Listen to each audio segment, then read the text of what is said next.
ਵਾਹਿਗੁਰੂ ਸਾਹਿਬ ਜੀ। ਇੱਕ ਓੰਕਾਰ ਸਤਿਗੁਰ ਪ੍ਰਸਾਦ। ਸ੍ਰੀ ਨਾਨਕ ਅੰਗਦ ਗੁਰੂ ਅਮਰਦਾਸ ਪਦ ਬੰਦ। ਰਾਮਦਾਸ ਅਰਜਨ ਗੁਰੂ ਬਰ ਸ੍ਰੀ ਹਰਿ ਗੋਬਿੰਦ। ਹਰੀ ਰਾਏ ਹਰਿ ਕ੍ਰਿਸ਼ਨ ਗੁਰ ਤੇਗ ਬਹਾਦਰ ਚੰਦ। ਦਸਵੇਂ ਗੋਬਿੰਦ ਸਿੰਘ ਗੁਰੂ ਨਮੋ ਚਰਨ ਅਰਬਿੰਦ। ਜਿਸ ਮਹਿ ਅੰਮ੍ਰਿਤ ਗਿਆਨ ਹੈ ਮਾਣਕ ਭਗਤ ਵੈਰਾਗ। ਸ੍ਰੀ ਗੁਰੂ ਗ੍ਰੰਥ ਸਾਹਿਬ ਉद्धਦ ਬੰਦੋਂ ਕਰ ਅਨੁਰਾਗ। ਸ੍ਰੀ ਗੁਰ ਸ਼ਬਦ ਕਮਾਏ ਜਿਨ ਜੀਤੇ ਪੰਚ ਵਿਕਾਰ। ਤਿਨ ਸੰਤਨ ਕੋ ਬੰਦਨਾ ਸਿਰ ਚਰਨਨ ਪਰ ਧਾਰ। ਏਕ ਓੰਕਾਰਾ ਸਤਿਗੁਰੂ ਤੇ ਪ੍ਰਸਾਦ ਸਚ ਹੋਏ। ਵਾਹਿਗੁਰੂ ਜੀ ਕੀ ਫਤਿਹ। ਬਿਘਨ ਬਿਨਾਸਨ ਸੋਏ। ਵਾਹਿਗੁਰੂ ਜੀ ਕਾ ਖਾਲਸਾ ਵਾਹਿਗੁਰੂ ਜੀ ਕੀ ਫਤਿਹ। ਗੁਰੂ ਗਰੀਬ ਨਵਾਜ ਚਬਰ ਤਖਤ ਦੇ ਮਾਲਕ ਜੁਗੋ ਜੁਗ ਅਟਲ ਧੰਨ ਧੰਨ ਸ੍ਰੀ ਗੁਰੂ ਗ੍ਰੰਥ ਸਾਹਿਬ ਜੀ ਮਹਾਰਾਜ। ਗੁਰੂ ਸਾਹਿਬ ਜੀ ਦੀ ਕਿਰਪਾ ਬਖਸ਼ਿਸ਼ ਹੋਈ ਹੈ ਜੋ ਸਤਿਗੁਰੂ ਜੀ ਨੇ ਹਰ ਰੋਜ਼ ਦੀ ਤਰ੍ਹਾਂ ਸ਼ਾਮ ਦੇ ਸਮੇਂ ਸਤਸੰਗ ਘੜੀਆਂ ਬਖਸ਼ਿਸ਼ ਕੀਤੀਆਂ ਹਨ। ਇਤਿਹਾਸ ਦੀ ਕਥਾ ਦਾ ਸਮਾਂ ਹੈ। ਅਤ ਸਤਿਕਾਰਯੋਗ ਮਹਾਨ ਵਿਦਵਾਨ ਸ੍ਰੀਮਾਨ ਕਵੀ ਸੰਤਰੇਣ ਪ੍ਰੇਮ ਸਿੰਘ ਜੀ ਧੰਨ ਸ੍ਰੀ ਗੁਰੂ ਅੰਗਦ ਦੇਵ ਪਾਤਸ਼ਾਹ ਮਹਾਰਾਜ ਜੀ ਦੀ ਅੰਸ਼ ਬੰਸ 12ਵੀਂ ਪੀੜ੍ਹੀ ਵਿੱਚੋਂ ਜੋ ਸੰਤਰੇਣ ਪ੍ਰੇਮ ਸਿੰਘ ਜੀ ਮਹਾਨ ਵਿਦਵਾਨ ਪੈਦਾ ਹੋਏ। ਗੁਰੂ ਪਾਤਸ਼ਾਹ ਜੀ ਦੀ ਅਤੀ ਅਪਾਰ ਕਿਰਪਾ, ਜਿਨ੍ਹਾਂ ਨੇ 10 ਪਾਤਸ਼ਾਹੀਆਂ ਦਾ ਇਤਿਹਾਸ ਸੰਖੇਪ ਔਰ ਸਰਲ ਜਿਹੜਾ ਹੈ ਕਾਵ ਰਚਨਾ ਦੇ ਵਿੱਚ ਲਿਖਿਆ। ਲੜੀ ਤਹਿਤ ਧੰਨ ਗੁਰੂ ਅੰਗਦ ਦੇਵ ਜੀ ਮਹਾਰਾਜ ਜੀ ਦਾ ਇਤਿਹਾਸ ਕੱਲ ਆਪਾਂ 15ਵੇਂ ਘਰ ਦਾ ਪ੍ਰਸੰਗ ਸਰਵਣ ਕੀਤਾ ਹੈ। ਸ੍ਰੀ ਗੁਰੂ ਅਮਰਦਾਸ ਜੀ ਮਹਾਰਾਜ ਨੂੰ ਗੁਰਤਾ ਗੱਦੀ ਚੇਤ ਸੁਦੀ ਏਕਮ ਨੂੰ ਬਖਸ਼ਿਸ਼ ਕਰਨ ਤੋਂ ਉਪਰੰਤ ਦੂਜ ਔਰ ਤੀਜ ਵਾਲੇ ਦਿਨ 2 ਦਿਨ ਬਹੁਤ ਮਹਾਨ ਇਕੱਠ ਹੋਇਆ, ਲੰਗਰ ਲੱਗੇ ਹਨ। ਔਰ ਚੌਥ ਜਿਸ ਦਿਨ ਗੁਰੂ ਪਾਤਸ਼ਾਹ ਮਹਾਰਾਜ ਜੀ ਨੇ ਇਹ ਐਲਾਨ ਕੀਤਾ ਸੀ ਕਿ ਭਾਈ ਅਸੀਂ ਜੋਤੀ ਜੋਤ ਸਮਾ ਜਾਣਾ ਹੈ, ਚੇਤ ਸੁਦੀ ਚੌਥ, ਤਾਂ ਬਹੁਤ ਹੀ ਦੁਨੀਆ ਇਕੱਠ ਰੂਪ ਦੇ ਵਿੱਚ ਸਤਿਗੁਰੂ ਸੱਚੇ ਪਾਤਸ਼ਾਹ ਮਹਾਰਾਜ ਜੀ ਦੇ ਦਰ ਤੇ ਪਹੁੰਚੇ ਹੋਏ ਹਨ। ਗੁਰੂ ਮਹਾਰਾਜ ਜਿੱਥੇ ਸਿੱਖ ਸੰਗਤਾਂ ਨੂੰ ਉਪਦੇਸ਼ ਦਿੱਤਾ ਹੈ, ਆਪਣੇ ਪੁੱਤਰਾਂ ਨੂੰ ਵੀ ਪਰਿਵਾਰ ਨੂੰ ਵੀ ਸਤਿਗੁਰਾਂ ਨੇ ਉਪਦੇਸ਼ ਦਿੱਤਾ ਤੇ ਨਾਲ ਹੀ ਗੁਰੂ ਅਮਰਦਾਸ ਜੀ ਮਹਾਰਾਜ ਨੂੰ ਬਚਨ ਕੀਤੇ ਕਿ ਫਿਰ ਤੁਸੀਂ ਸਾਡੇ ਜੋਤੀ ਜੋ ਸਮਾਉਣ ਤੋਂ ਬਾਅਦ ਗੋਇੰਦਵਾਲ ਸਾਹਿਬ ਰਹਿਣਾ ਹੈ। ਇੱਥੇ ਸਥਾਨ ਤੇ ਪੁੱਤਰ ਰਹਿਣਗੇ। ਉਹਨਾਂ ਨੂੰ ਵੀ ਕਿਹਾ ਭਾਈ ਤੁਹਾਡਾ ਵੀ ਸਿੱਖ ਸੰਗਤਾਂ ਸਤਿਕਾਰ ਕਰਨਗੀਆਂ, ਤੁਸੀਂ ਵੀ ਮਨ ਭਾਵਨਾ ਨਾਲ ਸੇਵਾ ਕਰਨੀ ਹੈ। ਫਿਰ ਮਹਾਰਾਜ ਨੇ ਜੋ ਸਰੀਰਕ ਤੌਰ ਤੇ ਅੰਤਿਮ ਕਿਰਿਆ ਹੁੰਦੀ ਹੈ ਉਹ ਕਿਸ ਤਰ੍ਹਾਂ ਕਰਨੀ, ਉਹ ਵੀ ਗੁਰੂ ਗਰੀਬ ਨਵਾਜ ਪਾਤਸ਼ਾਹ ਜੀ ਨੇ ਦੱਸਣਾ ਕੀਤੀ। ਸਤਿਗੁਰੂ ਗਰੀਬ ਨਵਾਜ ਕਿਰਪਾ ਕਰਦੇ ਹਨ, ਇਹ ਸਾਨੂੰ ਉਪਦੇਸ਼ ਦੇ ਰਹੇ ਹੈ ਕਿ ਜੋ ਵੀ ਮਰਜ਼ਾਦਾ ਹੈ ਉਹ ਗੁਰੂ ਘਰ ਦੇ ਵਿੱਚ ਕਿਸ ਤਰ੍ਹਾਂ ਦੀ ਹੁੰਦੀ ਹੈ। ਆਓ ਅੱਗੇ ਜੋਤੀ ਜੋ ਸਮਾਉਣ ਦਾ ਜੋ ਪ੍ਰਸੰਗ, 16ਵੇਂ ਘਰ ਦੀ ਜਿਹੜਾ ਪ੍ਰਸੰਗ ਹੈ ਉਹ ਪ੍ਰੇਮ ਔਰ ਸਤਿਕਾਰ ਦੇ ਨਾਲ ਸਰਵਣ ਕਰੀਏ ਜੀ। ਸਤਨਾਮ ਸ੍ਰੀ ਵਾਹਿਗੁਰੂ ਸਾਹਿਬ ਜੀ। ਦੋਹਰਾ ਵਿਸੈ ਤਪਤ ਭਵ ਦੁਖੀ ਪਿਖ, ਗੁਰ ਬਾਦਰ ਸਮ ਆਹੇ।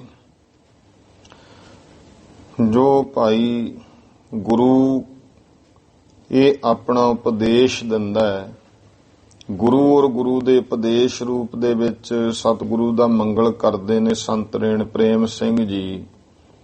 ਵਿਸੈ ਤਪਤ ਕਿ ਵਿਸ਼ੇ ਵਿਕਾਰਾਂ ਦੇ ਵਿੱਚ ਜਿਹੜੀ ਵਿਸ਼ਿਆਂ ਰੂਪੀ ਤਪਸ਼ ਹੈ ਜੀਵ ਦੇ ਅੰਦਰ, ਭਵ ਦੁਖੀ ਪਿਖ, ਤਾਂ ਇਹ ਸੰਸਾਰ ਨੂੰ ਵਿਸ਼ਿਆਂ ਦੀ ਤਪਸ਼ ਵਿੱਚ ਦੁਖੀ ਵੇਖ ਕੇ ਗੁਰ ਬਾਦਰ ਸਮ ਆਹੇ।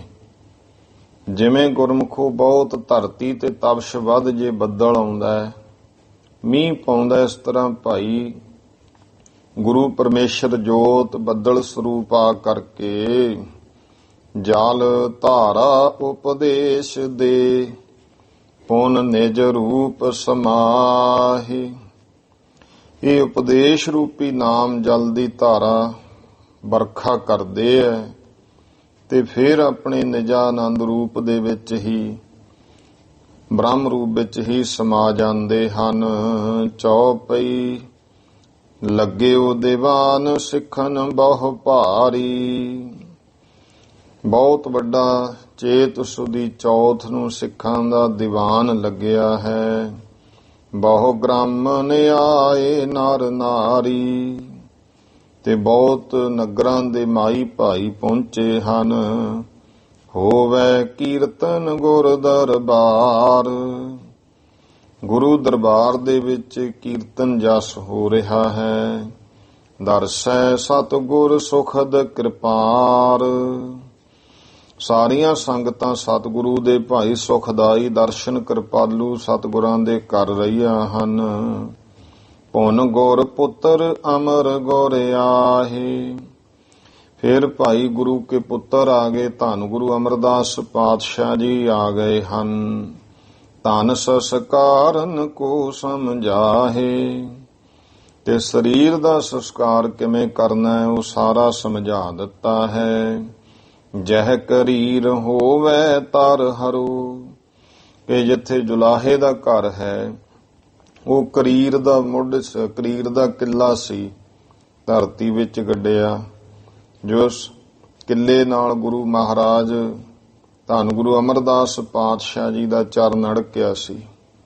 ਮਹਾਰਾਜ ਕਹਿੰਦੇ ਜਿੱਥੇ ਕਰੀਰ ਭਾਈ ਇਹ ਦਰਖਤ ਹਰਾ ਭਰਾ ਹੋਵੇਗਾ, ਤਿਸ ਕੇ ਨਿਕਟ ਥਾਨ ਮਮ ਕਰੋ, ਉਸ ਦੇ ਨੇੜੇ ਸਾਡਾ ਸਥਾਨ ਬਣਾਉਣਾ ਹੈ। ਮੁਖ ਪ੍ਰਸੰਨ ਇਮ ਕਹਿ ਸਭ ਕਾਹੂ, ਇਉਂ ਭਾਈ ਮੁਖ ਤੋਂ ਪ੍ਰਸੰਨ ਹੋ ਕੇ ਇਸ ਤਰ੍ਹਾਂ ਸਾਰਿਆਂ ਨੂੰ ਬਚਨ ਕਹੇ ਹਨ।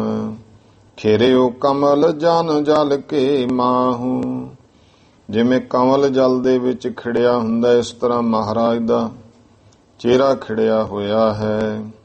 ਅਤਿਸ਼ੈ ਸੁੰਦਰਤਾ ਛਬ ਬਾਢੀ, ਤੇ ਬਹੁਤ ਹੀ ਜ਼ਿਆਦਾ ਸੁੰਦਰਤਾ ਛਵੀ ਸੋਹਣੀ ਸੁੰਦਰ ਮਹਾਰਾਜ ਦੇ ਮੁਖ ਦੀ ਵਧੀ ਹੋਈ ਹੈ। ਲਾਲੀ ਆਨਣੋਦੈ ਸਮ ਗਾਢੀ, ਜਿਹੜੀ ਚਿਹਰੇ ਤੇ ਲਾਲੀ ਹੈ ਸੂਰਜ ਚੜ੍ਹਦੇ ਜਿਵੇਂ ਲਾਲੀ ਹੁੰਦੀ ਇਸ ਤਰ੍ਹਾਂ ਭਾਈ ਬਹੁਤੀ ਗਾੜੀ ਮਹਾਰਾਜ ਦੇ ਚਿਹਰੇ ਤੇ ਲਾਲੀ ਹੈ।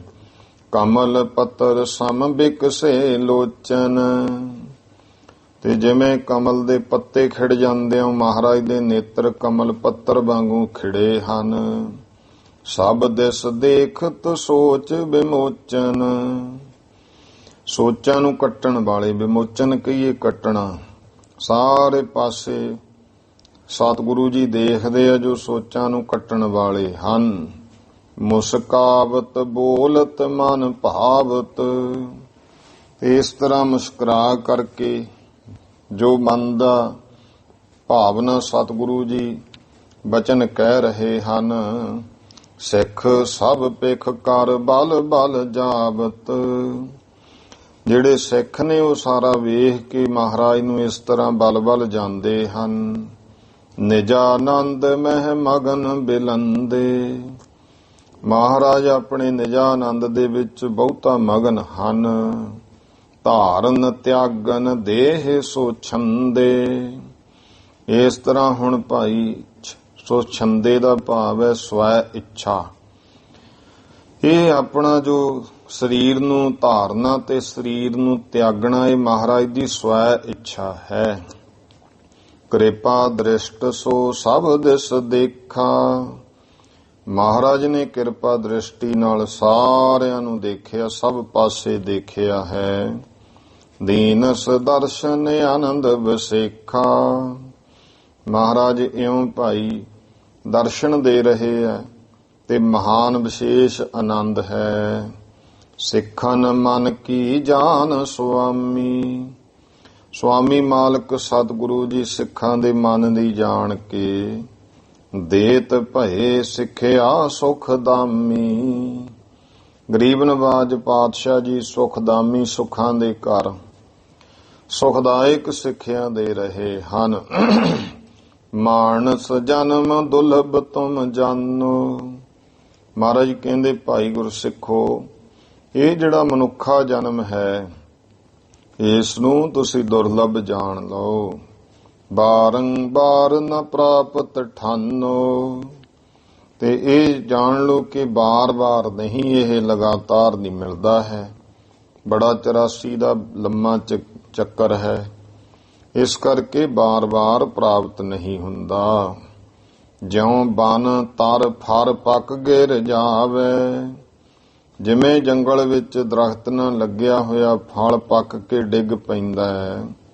ਬਹੁਰ ਨ ਲਾਗਤ ਡਾਰ ਕਦਾਵੇ, ਤਾਂ ਮੁੜ ਕੇ ਉਹ ਭਾਈ ਕਦੇ ਟਾਹਣੀ ਨਾਲ ਨਹੀਂ ਲੱਗਦਾ ਹੁੰਦਾ। ਤੈਸੇ ਇਹੋ ਤਨ ਜਬ ਗਿਰ ਜਾਵੇ, ਇਸੇ ਤਰ੍ਹਾਂ ਇਹ ਸਰੀਰ ਹੈ ਜਦੋਂ ਗਿਰ ਜਾਂਦਾ ਹੈ। ਬਹੁਰ ਯਤਨ ਕਰ ਹਾਥ ਨ ਆਵੇ, ਫਿਰ ਬਹੁਤ ਯਤਨ ਵੀ ਕਰੀਏ ਇਹ ਛੇਤੀ ਹੱਥ ਨਹੀਂ ਆਉਂਦਾ ਮਨੁੱਖਾ ਜਨਮ। ਤਾਂ ਤੇ ਸੁਫਲਾ ਕਰਨੇ ਹੇਤ, ਇਸ ਕਰਕੇ ਭਾਈ ਇਹਨੂੰ ਸਫਲ ਕਰਨ ਦੇ ਵਾਸਤੇ ਵਾਹਿਗੁਰੂ ਜਪ ਨਾਮ ਸੁਚੇਤ, ਸਾਵਧਾਨਤਾ ਦੇ ਨਾਲ ਵਾਹਿਗੁਰੂ ਪਰਮੇਸ਼ਰ ਦਾ ਨਾਮ ਵਾਹਿਗੁਰੂ ਵਾਹਿਗੁਰੂ ਜਪਣਾ ਹੈ।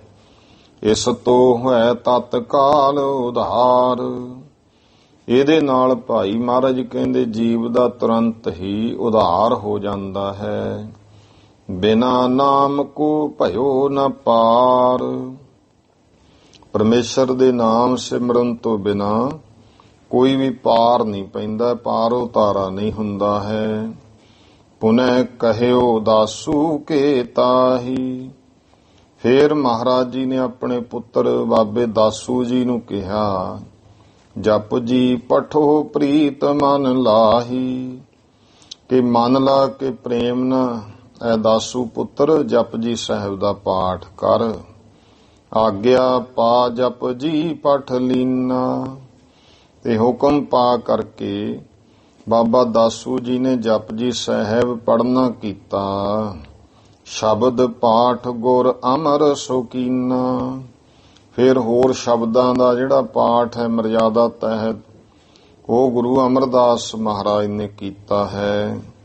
ਸਤਿਨਾਮ ਸ੍ਰੀ ਵਾਹਿਗੁਰੂ ਕੇਰੀ, ਤੇ ਸਤਨਾਮ ਸ੍ਰੀ ਵਾਹਿਗੁਰੂ ਜੀ। ਇਸ ਤਰ੍ਹਾਂ ਦੀ ਹੋਤ ਭਈ ਬਹੁਤ ਧੁਨੀ ਵਡੇਰੀ, ਬਹੁਤ ਵੱਡੀ ਧੁਨੀ ਭਾਵ ਸੰਗਤਾਂ ਵਿੱਚ ਆਵਾਜ਼ ਆਉਣ ਲੱਗੀ ਹੈ। ਪੁਨ ਸਭ ਕੋ ਦੇਖਤ ਤਤ ਕਾਲਾ, ਫਿਰ ਤੁਰੰਤ ਹੀ ਸਾਰਿਆਂ ਨੂੰ ਮਹਾਰਾਜ ਦੇਖਦੇ ਹੋਏ ਪੌੜ ਗਏ ਸ੍ਰੀ ਪ੍ਰਭੂ ਕਿਰਪਾਲਾ। ਜਾਂ ਸਭ ਦੇ ਦੇਖਦਿਆਂ ਤੁਰੰਤ ਮਹਾਰਾਜ ਕਿਰਪਾਲੂ ਪਰਮੇਸ਼ਰ ਸਰੂਪ ਜੀ ਹੁਣ ਪੌੜ ਗਏ, ਭਾਵ ਪੈ ਗਏ ਨੇ, ਲੰਮੇ ਬਿਰਾਜਮਾਨ ਹੋ ਗਏ ਹਨ। ਉੱਪਰ ਬਿਸਦ ਬਸਤਰ ਕੋ ਲੀਨਾ, ਤੇ ਉੱਪਰ ਮਹਾਰਾਜ ਨੇ ਬਿਸਦ ਨਾਮ ਹੈ, ਸਫੈਦ ਚਿੱਟਾ ਬਸਤਰ ਲੈ ਲਿਆ ਹੈ। ਪਰਮ ਧਾਮ ਪ੍ਰਸਥਾਨੋ ਕੀਨਾ, ਇਉਂ ਮਹਾਰਾਜ ਪੈ ਗਏ ਤੇ ਪਰਮ ਧਾਮ ਸੱਚਖੰਡ ਨੂੰ ਪ੍ਰਸਥਾਨ ਕਰ ਗਏ। ਤੇ ਛਿਨ ਹਰ ਸ਼ੰਕਰ ਬਿਦ ਆਏ, ਉਸ ਸਮੇਂ ਤੇ ਛਿਨ ਹਰ ਸ਼ੰਕਰ ਬਿਦ, ਤਿੰਨਾਂ ਦੇ ਨਾਂ ਹਰ ਵਿਸ਼ਨੂੰ ਜੀ, ਸ਼ੰਕਰ ਸ਼ਿਵ ਜੀ ਔਰ ਬਿਦ ਬ੍ਰਹਮਾ ਜੀ, ਤ੍ਰੈ ਦੇਵਤੇ ਜਿਹੜੇ ਪ੍ਰਮੁੱਖ ਹੈ, ਇਹ ਉਸੇ ਸਮੇਂ ਆਏ ਹਨ। ਧੰਨ ਧੰਨ ਮੁਖ ਬਾਕ ਅਲਾਏ, ਤੇ ਮੁਖੋਂ ਧੰਨ ਗੁਰੂ ਅੰਗਦ ਦੇਵ ਜੀ ਇਸ ਤਰ੍ਹਾਂ ਬਚਨ ਕਹਿੰਦੇ ਹਨ। ਅਪਰ ਦੇਵ ਇੰਦਰਾਦਿਕ ਆਏ, ਫਿਰ ਹੋਰ ਦੇਵਤੇ ਇੰਦਰ ਇਤਿਆਦਿਕ ਵੀ ਪਹੁੰਚ ਗਏ। ਮੰਗਲ ਕਰਕੇ ਸ਼ਬਦ ਸੁਣਾਏ, ਉਹਨਾਂ ਨੇ ਵੀ ਭਾਈ ਦੇਵਤਿਆਂ ਨੇ ਮੰਗਲ ਕੀਤਾ, ਸ਼ਬਦ ਸੁਣਾਏ ਹਨ।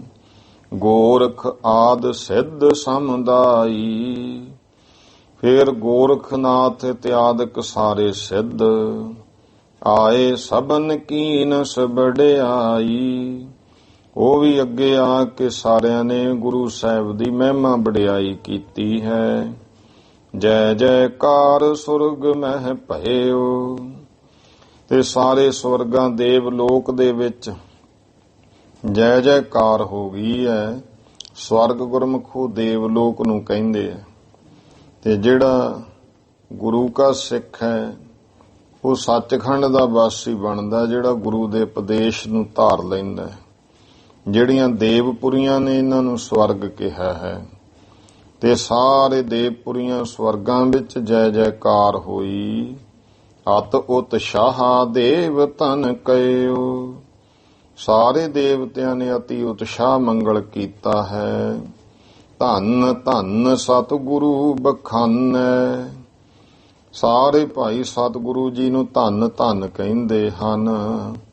ਆਏ ਅਗਾਊ ਆਦਰ ਠਾਨੈ, ਤੇ ਅੱਗਿਓਂ ਆ ਕਰਕੇ ਮਹਾਰਾਜ ਦਾ ਆਦਰ ਕਰਦੇ ਨੇ। ਕਲਪ ਬ੍ਰਿਛ ਫੂਲਨ ਕੀ ਮਾਲਾ, ਫਿਰ ਜਿਹੜਾ ਸਵਰਗਾਂ ਦਾ ਦਰਖਤ ਹੈ ਕਲਪ ਬ੍ਰਿਛ, ਉਹਦੇ ਫੁੱਲਾਂ ਦੀ ਮਾਲਾ ਬਣਾ ਕੇ ਪਹਿਰਾਵਹਿ ਗੁਰ ਗਰੇ ਵਿਸਾਲਾ। ਸਾਰੇ ਦੇਵਤੇ ਆਪਣੀ ਪੁਰੀ ਵਿੱਚ ਜਦੋਂ ਆਉਂਦੇ ਸਤਿਕਾਰ ਕਰਦੇ, ਮਹਾਰਾਜ ਦੇ ਗਲੇ ਉਹ ਫੁੱਲਾਂ ਦੀ ਮਾਲਾ ਪਹਿਨਾਉਂਦੇ ਹਨ। ਪੁਸ਼ਪਾਂ ਜਲ ਛੋਰੈ ਬਰਖਾਵੈ, ਪੁਸ਼ਪਾਂ ਜਲ ਛੋਰੈ, ਫੁੱਲਾਂ ਦੇ ਬੁੱਕ ਭਰ ਭਰ ਕੇ ਉਹ ਭਾਈ ਉੱਤੇ ਵਰਖਾ ਕਰਦੇ ਹਨ। ਵੱਡ ਸੁਗੰਧ ਸ੍ਰੀ ਖੰਡ ਚੜਾਵੇ, ਤੇ ਬਹੁਤ ਸੁਗੰਧੀਆਂ ਜਿਹੜੀਆਂ ਨੇ ਸ੍ਰੀ ਖੰਡ ਨਾਮ ਚੰਦਨ ਦਾ ਹੈ, ਇਉਂ ਸੁਗੰਧੀ ਲਈ ਚੰਦਨ ਚੜਾਉਂਦੇ ਹਨ। ਇੱਕ ਮਣ ਜਟਤ ਸਿੰਘਾਸਨ ਪਾਵਨ, ਇੱਕ ਭਾਈ ਮਣੀਆਂ ਨਾਲ ਜੜਿਆ ਹੋਇਆ ਪਵਿੱਤਰ ਸਿੰਘਾਸਣ। ਆਦਰ ਸੋ ਗੁਰ ਕੀਏ ਬੈਠਾਵਨ, ਗੁਰੂ ਅੰਗਦ ਦੇ ਪਾਤਸ਼ਾਹ ਜੀ ਨੂੰ ਆਦਰ ਨਾਲ ਉਸ ਤੇ ਬਿਠਾਉਣਾ ਕੀਤਾ। ਕੂਰਦ ਕੋ ਲੈ ਚਲੇ ਕਿਰਪਾਲਾ, ਹੁਣ ਉੱਪਰ ਨੂੰ ਕਿਰਪਾਲੂ ਸਤਿਗੁਰੂ ਜੀ ਨੂੰ ਲੈ ਚੱਲੇ ਹਨ। ਵਿਖਿਓ ਸਭਨ ਤਬ ਮਹਾ ਉਜਾਲਾ, ਤਾਂ ਸਾਰਿਆਂ ਨੇ ਆਕਾਸ਼ ਵਿੱਚ ਬਹੁਤ ਵੱਡਾ ਪ੍ਰਕਾਸ਼ ਵੇਖਿਆ ਹੈ। ਹੋਤ ਭਏ ਜੈਕਾਰੇ ਘਨੇ, ਤਾਂ ਭਾਈ ਜੈਕਾਰੇ ਬਹੁਤ ਵੱਜਣ ਲੱਗੇ ਹਨ। ਨਰ ਪਿਖ ਅਸ ਆਚਰਜਤਾ ਤ ਮੰਨੇ। ਇਸ ਤਰ੍ਹਾਂ ਜਿਹੜੇ ਲੋਕ ਨੇ ਵੇਖ ਕੇ ਮਨ ਅੰਦਰ ਅਤੀ ਅਚਰਜਤਾ ਮੰਨਦੇ ਹਨ।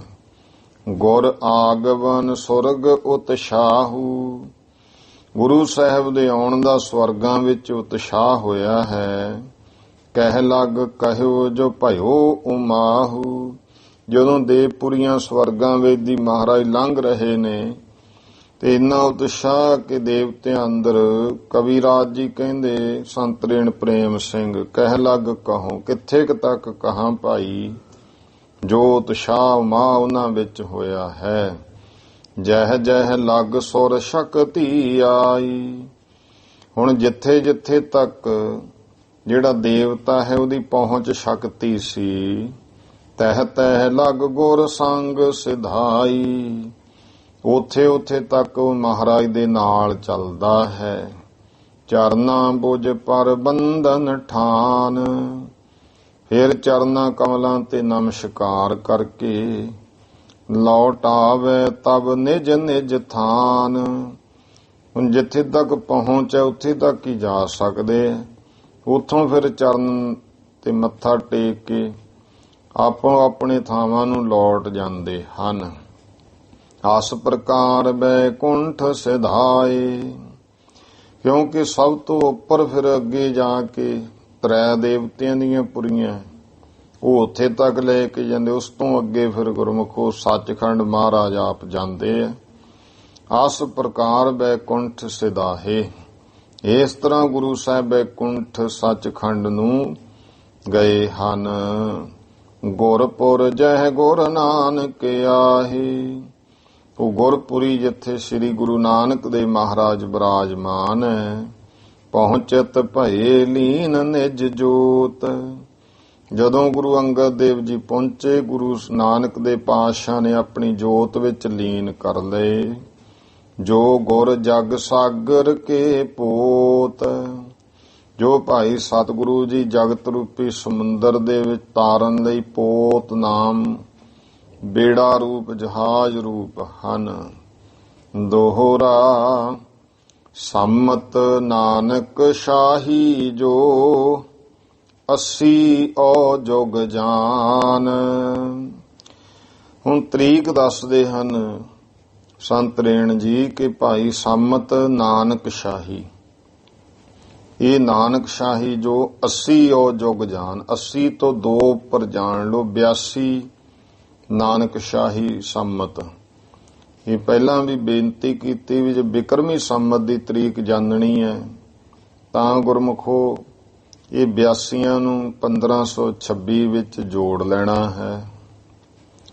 ਔਰ ਜੇ ਜਿਹੜੀ ਤਰੀਕ ਜੇ ਈਸਵੀ ਸਨ ਮੁਤਾਬਕ ਵੇਖਣਾ ਤਾਂ 1469 ਦੇ ਵਿੱਚ 82 ਜੋੜ ਲੈਣੇ। ਇੰਨੇ ਹਿਸਾਬ ਦੇ ਨਾਲ ਫਿਰ ਉਹ 51 ਬਣ ਜਾਣੇ। 1551 ਈਸਵੀ ਸਨ ਤੇ 1608 ਬਿਕਰਮੀ ਸੰਮਤ ਤੇ 82 ਨਾਨਕ ਸ਼ਾਹੀ ਸੰਮਤ ਹੈ। ਸੰਮਤ ਨਾਨਕ ਸ਼ਾਹੀ ਜੋ 80 ਔਰ ਜੁਗ ਜਾਨ, 80 ਔਰ ਜੋ 2 ਉੱਪਰ ਜਾਣ ਲੋ ਭਾਵ 82। ਚੇਤ ਸੁਦੀ ਤਿਥ ਚੌਥ ਤਬ ਗੁਰ ਅੰਗਦ ਪ੍ਰਸਥਾਨ। ਚੇਤ ਸੁਦੀ ਤਿਥ ਸੀ ਚੌਥ, ਉਸ ਸਮੇਂ ਸ੍ਰੀ ਗੁਰੂ ਅੰਗਦ ਦੇਵ ਮਹਾਰਾਜ ਸੱਚਖੰਡ ਪ੍ਰਸਥਾਨ ਕੀਤੇ। ਚੌਪਈ ਇਤ ਸ੍ਰੀ ਅਮਰ ਤਾਤ ਸਿੱਖ ਸਾਰੇ। ਹੁਣ ਇਧਰ ਭਾਈ ਸ੍ਰੀ ਗੁਰੂ ਅਮਰਦਾਸ ਮਹਾਰਾਜ, ਫਿਰ ਗੁਰੂ ਅੰਗਦ ਦੇ ਪਾਤਸ਼ਾਹ ਜੀ ਦੇ ਪੁੱਤਰ ਹੋਰ ਸਾਰੇ ਸਿੱਖ ਆਏ ਸਤੇ ਔਰ ਸ਼ੋਕ ਨਿਵਾਰੇ। ਮਹਾਰਾਜ ਦੀ ਆਗਿਆ ਸੀ, ਇਸ ਕਰਕੇ ਹਿਰਦੇ ਅੰਦਰੋਂ ਸਾਰੇ ਸੋਗ ਦੁੱਖ ਦੂਰ ਕੀਤੇ। ਸਭ ਮਿਲ ਕਰਹਿ ਕੀਰਤਨ ਚਾਰ। ਸਾਰੇ ਮਿਲ ਕੇ ਚਾਰ ਦਾ ਅਰਥ ਹੈ ਸੁੰਦਰ। ਜਿਵੇਂ ਜਪਜੀ ਸਾਹਿਬ ਪੜ੍ਹਦੇ ਨੇ, ਗਾਵੇ ਕੋ ਗੁਣ ਵਡਿਆਈਆ ਚਾਰ, ਇੱਥੇ ਚਾਰ ਦਾ ਅਰਥ ਸੁੰਦਰ ਹੈ, ਗਿਣਤੀ ਨਹੀਂ ਹੈ ਇਹ। ਗਾਵੇ ਕੋ ਗੁਣ ਬੜੇ। ਕੋਈ ਭਾਈ ਗਾਉਂਦਾ ਹੈ ਪਰਮੇਸ਼ਰ ਦੀਆਂ ਸੋਹਣੀਆਂ ਸੁੰਦਰ ਵਡਿਆਈਆਂ, ਪਰਮੇਸ਼ਰ ਦੇ ਗੁਣ। ਸਭ ਮਿਲ ਕਰਹਿ ਕੀਰਤਨ ਚਾਰ, ਸਾਰੇ ਮਿਲ ਕੇ ਸੁੰਦਰ ਕੀਰਤਨ ਕਰਦੇ ਹਨ। ਉੱਚੇ ਉਚਰੈ ਜੈ ਜੈਕਾਰ, ਉੱਚੀ ਉੱਚੀ ਜੈ ਜੈਕਾਰ ਉਚਾਰਦੇ ਨੇ। ਪੁਨ ਬਿਬਾਨ ਸੁੰਦਰ ਬਨਵਾਏ, ਫਿਰ ਇੱਕ ਸੋਹਣਾ ਸੁੰਦਰ ਬਿਬਾਨ ਇੱਥੇ ਬਣਾਇਆ ਹੈ। ਮਾਲ ਵਿਸਾਲ ਪੁਸ਼ਪ ਲਰਕਾਏ, ਫੁੱਲਾਂ ਦੀਆਂ ਬਹੁਤ ਮਾਲਾਂ ਉਸ ਨੂੰ ਲਟਕਾਈਆਂ ਹਨ। ਸੁੰਦਰ ਬਸਤਰ ਲਾਏ ਦਿਸ ਚਾਰ, ਇੱਥੇ ਚਾਰ ਗਿਣਤੀ। ਸੋਹਣੇ ਸੁੰਦਰ ਬਸਤਰ ਭਾਈ ਚਾਰੇ ਦਿਸ਼ਾਵਾਂ ਵਿੱਚ ਲਾਏ ਹਨ। ਮਿਲ ਬਹੁਤਨ ਸ਼ੁਭ ਰੀਤ ਸੁਧਾਰ, ਤਾਂ ਭਾਈ ਸਾਰੇ ਮਿਲ ਕਰਕੇ ਬਹੁਤ ਸ਼ੁਭ ਰੀਤੀ ਮਰਿਆਦਾ ਅਨੁਸਾਰ ਸਤਿਗੁਰ ਤਨ ਕਰਵਾਏ ਇਸ਼ਨਾਨ। ਗੁਰੂ ਅੰਗਦ ਦੇ ਪਾਤਸ਼ਾਹ ਜੀ ਦੇ ਪਵਿੱਤਰ ਤਨ ਦਾ ਇਸ਼ਨਾਨ ਕਰਵਾਇਆ ਹੈ। ਬਰ ਅੰਬਰ ਉਪਰ ਕੋ ਤਾਨ, ਤੇ ਸੋਹਣੇ ਸੁੰਦਰ ਅੰਬਰ ਨਾਮ ਬਸਤਰ ਦਾ ਹੈ ਉੱਪਰ ਸੋਹਣੇ ਸੁੰਦਰ ਬਸਤਰ ਤਾਣ ਕਰ। ਬੀਚ ਬਿਬਾਨ ਬਹੁਰ ਪਹੁੜਾਏ, ਤੇ ਫਿਰ ਭਾਈ ਮਹਾਰਾਜ ਦੇ ਪਾਵਨ ਤਨ ਨੂੰ ਬਿਬਾਨ ਦੇ ਵਿੱਚ ਜਿਹੜਾ ਹੈ ਉਹ ਪਾਇਆ ਹੈ। ਸਿੱਖ ਸਹਿਜਾਦਨ ਲੀਨ ਉਚਾਏ, ਸਿੱਖਾਂ ਔਰ ਪੁੱਤਰਾਂ ਨੇ ਉਹ ਬਿਬਾਨ ਚੁੱਕ ਲਿਆ ਹੈ। ਜਹਾਂ ਜੁਲਾਹੇ ਸਦਨ ਸਥਾਨ, ਜਿੱਥੇ ਭਾਈ ਜੁਲਾਹੇ ਦਾ ਘਰ ਸੀ ਉਹ ਸਥਾਨ। ਚੰਦਨ ਚਿਤਾ ਸੁਰਚੀ ਮਹਾਨ, ਉੱਥੇ ਇੱਕ ਵੱਡੀ ਚੰਦਨ ਦੀ ਚਿਤਾ ਬਣਾਈ ਹੈ। ਸਤਿਗੁਰ ਤਿਸ ਉਪਰ ਪਹੁੜਾਏ, ਸਤਿਗੁਰੂ ਜੀ ਦਾ ਪਵਿੱਤਰ ਸਰੀਰ ਉਸ ਦੇ ਉੱਪਰ ਪਾਇਆ ਹੈ। ਦਾਸੂ ਦੀਨ ਸੁਅਗਨ ਲਗਾਏ, ਬਾਬੇ ਦਾਸੂ ਜੀ ਨੇ ਇਸ ਤਰ੍ਹਾਂ ਉਹ ਚਿਖਾ ਨੂੰ ਅਗਨੀ ਦਿੱਤੀ ਹੈ। ਸਤਿਨਾਮ ਕੋ ਸਿਮਰਨ ਕਰਕੇ, ਇਹ ਸੱਚੇ ਨਾਮ ਵਾਹਿਗੁਰੂ ਦਾ ਨਾਮ ਸਿਮਰਨ ਕਰਦਿਆਂ ਹੋਤ ਕੀਰਤਨ ਸੁਕਹਿ ਹਰਿ ਕੈ। ਕੀਰਤਨ ਹੁੰਦਾ ਜੋ ਭਾਈ ਸੁਕਹਿ ਹਰਿ ਕੈ, ਦੁੱਖਾਂ ਨੂੰ ਸੋਗ ਨੂੰ ਨਾਸ਼ ਕਰਕੇ। ਭਲੀ ਰੀਤ ਸੰਸਕਾਰਨ ਕਰੇ, ਜੋ ਚੰਗੀ ਮਰਿਆਦਾ ਦੇ ਸਹਿਤ ਸਰੀਰ ਦਾ ਸੰਸਕਾਰ ਕੀਤਾ ਹੈ। ਨਮੋ ਠਾਨ ਧਰ ਪਰ ਸਿਰ ਧਰੇ, ਉਪਰੰਤ ਨਮਸਕਾਰ ਕਰਦਿਆਂ ਧਰਤੀ ਤੇ ਸਾਰਿਆਂ ਨੇ ਆਪਣੇ ਸੀਸ ਰੱਖੇ ਹਨ। ਕਰਨ ਇਸ਼ਨਾਨ ਤਪਿਆਣੇ ਥਾਨ, ਫਿਰ ਇਸ਼ਨਾਨ ਜਿਹੜਾ ਹੈ ਤਪਿਆਣਾ ਸਾਹਿਬ ਦੇ ਸਥਾਨ ਤੇ ਸਭ ਨੇ ਇਸ਼ਨਾਨ ਕੀਤਾ ਹੈ।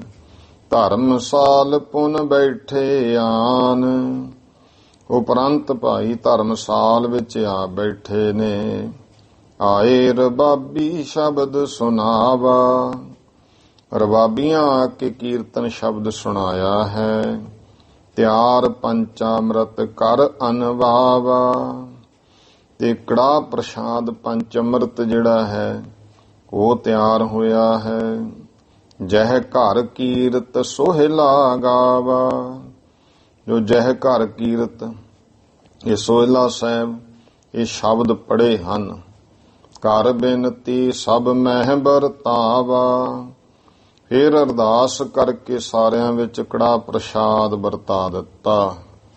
ਵਾਹਿਗੁਰੂ ਕਹਿ ਸਭ ਮੁਖ ਪਾਵਾ, ਤੇ ਸਾਰਿਆਂ ਨੇ ਵਾਹਿਗੁਰੂ ਕਹਿ ਕੇ ਮੁਖ ਦੇ ਵਿੱਚ ਕੜਾਹ ਪ੍ਰਸ਼ਾਦ ਪਾਇਆ ਹੈ। ਗੁਰ ਗੁਣ ਸਿਮਰਹਿ ਮਨ ਪਰਚਾਵਾ, ਗੁਰੂ ਸਾਹਿਬ ਦੇ ਗੁਣਾਂ ਨੂੰ ਸਿਮਰਦੇ ਚੇਤੇ ਕਰਦੇ ਮਨ ਨੂੰ ਪਰਚਾਵਾ, ਭਾਵ ਮਨ ਨੂੰ ਜਿਹੜਾ ਹੌਸਲਾ ਦਿੰਦੇ ਹਨ। ਸਾਗਰ ਸਮ ਗੰਭੀਰ ਮਹਾਨੇ, ਕੀ ਕਹਿੰਦੇ ਹਨ ਕਿ ਗੁਰੂ ਸਾਹਿਬ ਜੀ ਭਾਈ ਸਮੁੰਦਰ ਵਤ ਮਹਾਨ ਗੰਭੀਰ ਡੂੰਘੇ ਸਨ। ਹਿਰਦੇ ਅਚਲ ਮੇਰੂ ਸਮ ਠਾਨੇ, ਜੋ ਹਿਰਦੇ ਕਰਕੇ ਭਾਈ ਸੁਮੇਰ ਪਰਬਤ ਵਾਂਗੂ ਅਚਲ ਨੇ। ਅਜਰ ਜਰਨ ਜਿਨ ਕੇਰ ਸਮਾਨ। ਜੋ ਭਾਈ ਇਹ ਜਰ ਵਸਤੂ ਨੂੰ ਜਰ ਲੈਣਾ, ਗੁਰੂ ਅੰਗਦ ਦੇਵ ਦੇ ਵਾਂਗ ਭਇਓ ਨਾ ਭੂਤ ਭਵਿੱਖ ਜਹਾਨ। ਜਗਤ ਵਿੱਚ ਕੋਈ ਭਾਈ ਭੂਤ ਭਵਿੱਖ ਪਹਿਲਾਂ ਨਹੀਂ ਹੋਇਆ, ਆਉਣ ਵਾਲੇ ਸਮੇਂ 'ਚ ਨਹੀਂ ਐਸਾ ਹੋਵੇਗਾ। ਕਲੀ ਕਾਲ ਅੰਧੇਰ ਗੁਬਾਰ। ਇਹ ਜਿਹੜਾ ਕਲੀ ਕਾਲ ਕਲਯੁਗ ਦਾ ਸਮਾਂ, ਕਲਹ ਕਲੇਸ਼ ਦੇ ਸਮੇਂ ਵਿੱਚ ਜਿਹੜਾ ਘੁੱਪ ਹਨੇਰ ਹੈ, ਦਰਸ਼ਨ ਤਿਨ ਮਰ ਤੰਡ ਉਜਾਰ। ਜਿਹਨੇ ਗੁਰੂ ਅੰਗਦ ਦੇਵ ਜੀ ਦੇ ਦਰਸ਼ਨ ਕੀਤੇ, ਗੁਰੂ ਸਾਹਿਬ ਦੇ ਦਰਸ਼ਨ, ਮਰਤੰਡ, ਮਰਤੰਡ ਦਾ ਭਾਵ ਮਾਰਤੰਡ। ਜਿਹੜੇ ਮਹਾਨ ਕੋਈ ਵਿਦਵਾਨ ਹੁੰਦੇ ਉਹਨਾਂ ਨੂੰ ਵੀ ਇਹ ਖਿਤਾਬ ਮਿਲਦਾ ਰਿਹਾ, ਵਿਦਿਆ ਮਾਰਤੰਡ। ਹੁਣ ਤਾਂ ਜੇ ਮਰਜ਼ੀ ਕੋਈ ਲਿਖ ਲੇ, ਪਹਿਲਾਂ ਪਹਿਲਾਂ ਉਹ ਸਮਾਂ ਸੀ ਜਦੋਂ ਸ਼੍ਰੀਮਾਨ ਸੰਤ ਗਿਆਨੀ ਗੁਰਬਚਨ ਸਿੰਘ ਜੀ ਖਾਲਸਾ ਭਿੰਡਰਾਂ ਵਾਲਿਆਂ ਨੂੰ ਇਹ ਖਿਤਾਬ ਸੀ ਪੰਥ ਵਿੱਚ ਮਿਲਿਆ, ਵਿਦਿਆ ਮਾਰਤੰਡ ਦਾ। ਜਾਂ ਫਿਰ ਗੁਰੂ ਗ੍ਰੰਥ ਸਾਹਿਬ ਜੀ ਦੇ ਟੀਕਾ ਕਰਨ ਵਾਲੇ ਗਿਆਨੀ ਨਰੈਣ ਸਿੰਘ ਜੀ ਹੋਏ ਨੇ ਮੁਜੰਗਲ ਲਾਹੌਰ ਦੇ, ਉਹਨਾਂ ਨੂੰ ਵਿਦਿਆ ਮਾਰਤੰਡ ਕਿਹਾ ਜਾਂਦਾ ਸੀ। ਫਿਰ ਪੰਡਤ ਤਾਰਾ ਸਿੰਘ ਜੀ ਨਰੋਤਮ, ਇਸ ਤਰ੍ਹਾਂ ਪੁਰਾਤਨ ਬਿਰਦੇ ਜਿਨ੍ਹਾਂ ਨਾਲ ਇਹ ਵਿਦਿਆ ਮਾਰਤੰਡ ਸ਼ਬਦ ਜੁੜਦਾ, ਭਾਵ ਮਾਰਤੰਡ ਸੂਰਜ ਨੂੰ ਕਹਿੰਦੇ ਆ, ਵਿਦਿਆ ਦਾ ਸੂਰਜ। ਇੱਥੇ ਸੰਤ ਰੇਣ ਜੀ ਕਹਿੰਦੇ ਭਾਈ ਕਲੀ ਕਾਲ ਅੰਧੇਰ ਗੁਬਾਰ। ਇਹ ਜਿਹੜਾ ਕਲੀ ਕਾਲ ਹੈ ਨਾ, ਇਹ ਕਲਯੁਗ ਦੇ ਸਮੇਂ ਵਿੱਚ ਬਹੁਤ ਅਗਿਆਨਤਾ ਦਾ ਘੁੱਪ ਹਨੇਰਾ ਹੈ। ਦਰਸ਼ਨ ਤਿੰਨ ਮਰਤੰਡ ਉਜਾਰ। ਗੁਰੂ ਅੰਗਦ ਦੇਵ ਜੀ ਦੇ ਦਰਸ਼ਨ ਜਿਹੜੇ ਹਨ, ਇਹ ਸੂਰਜਵਤ ਭਾਈ ਉਜਾਲਾ ਕਰਨ ਵਾਲੇ ਨੇ। ਧੰਨ ਧੰਨ ਸ੍ਰੀ ਅੰਗਦ ਰੂਪ।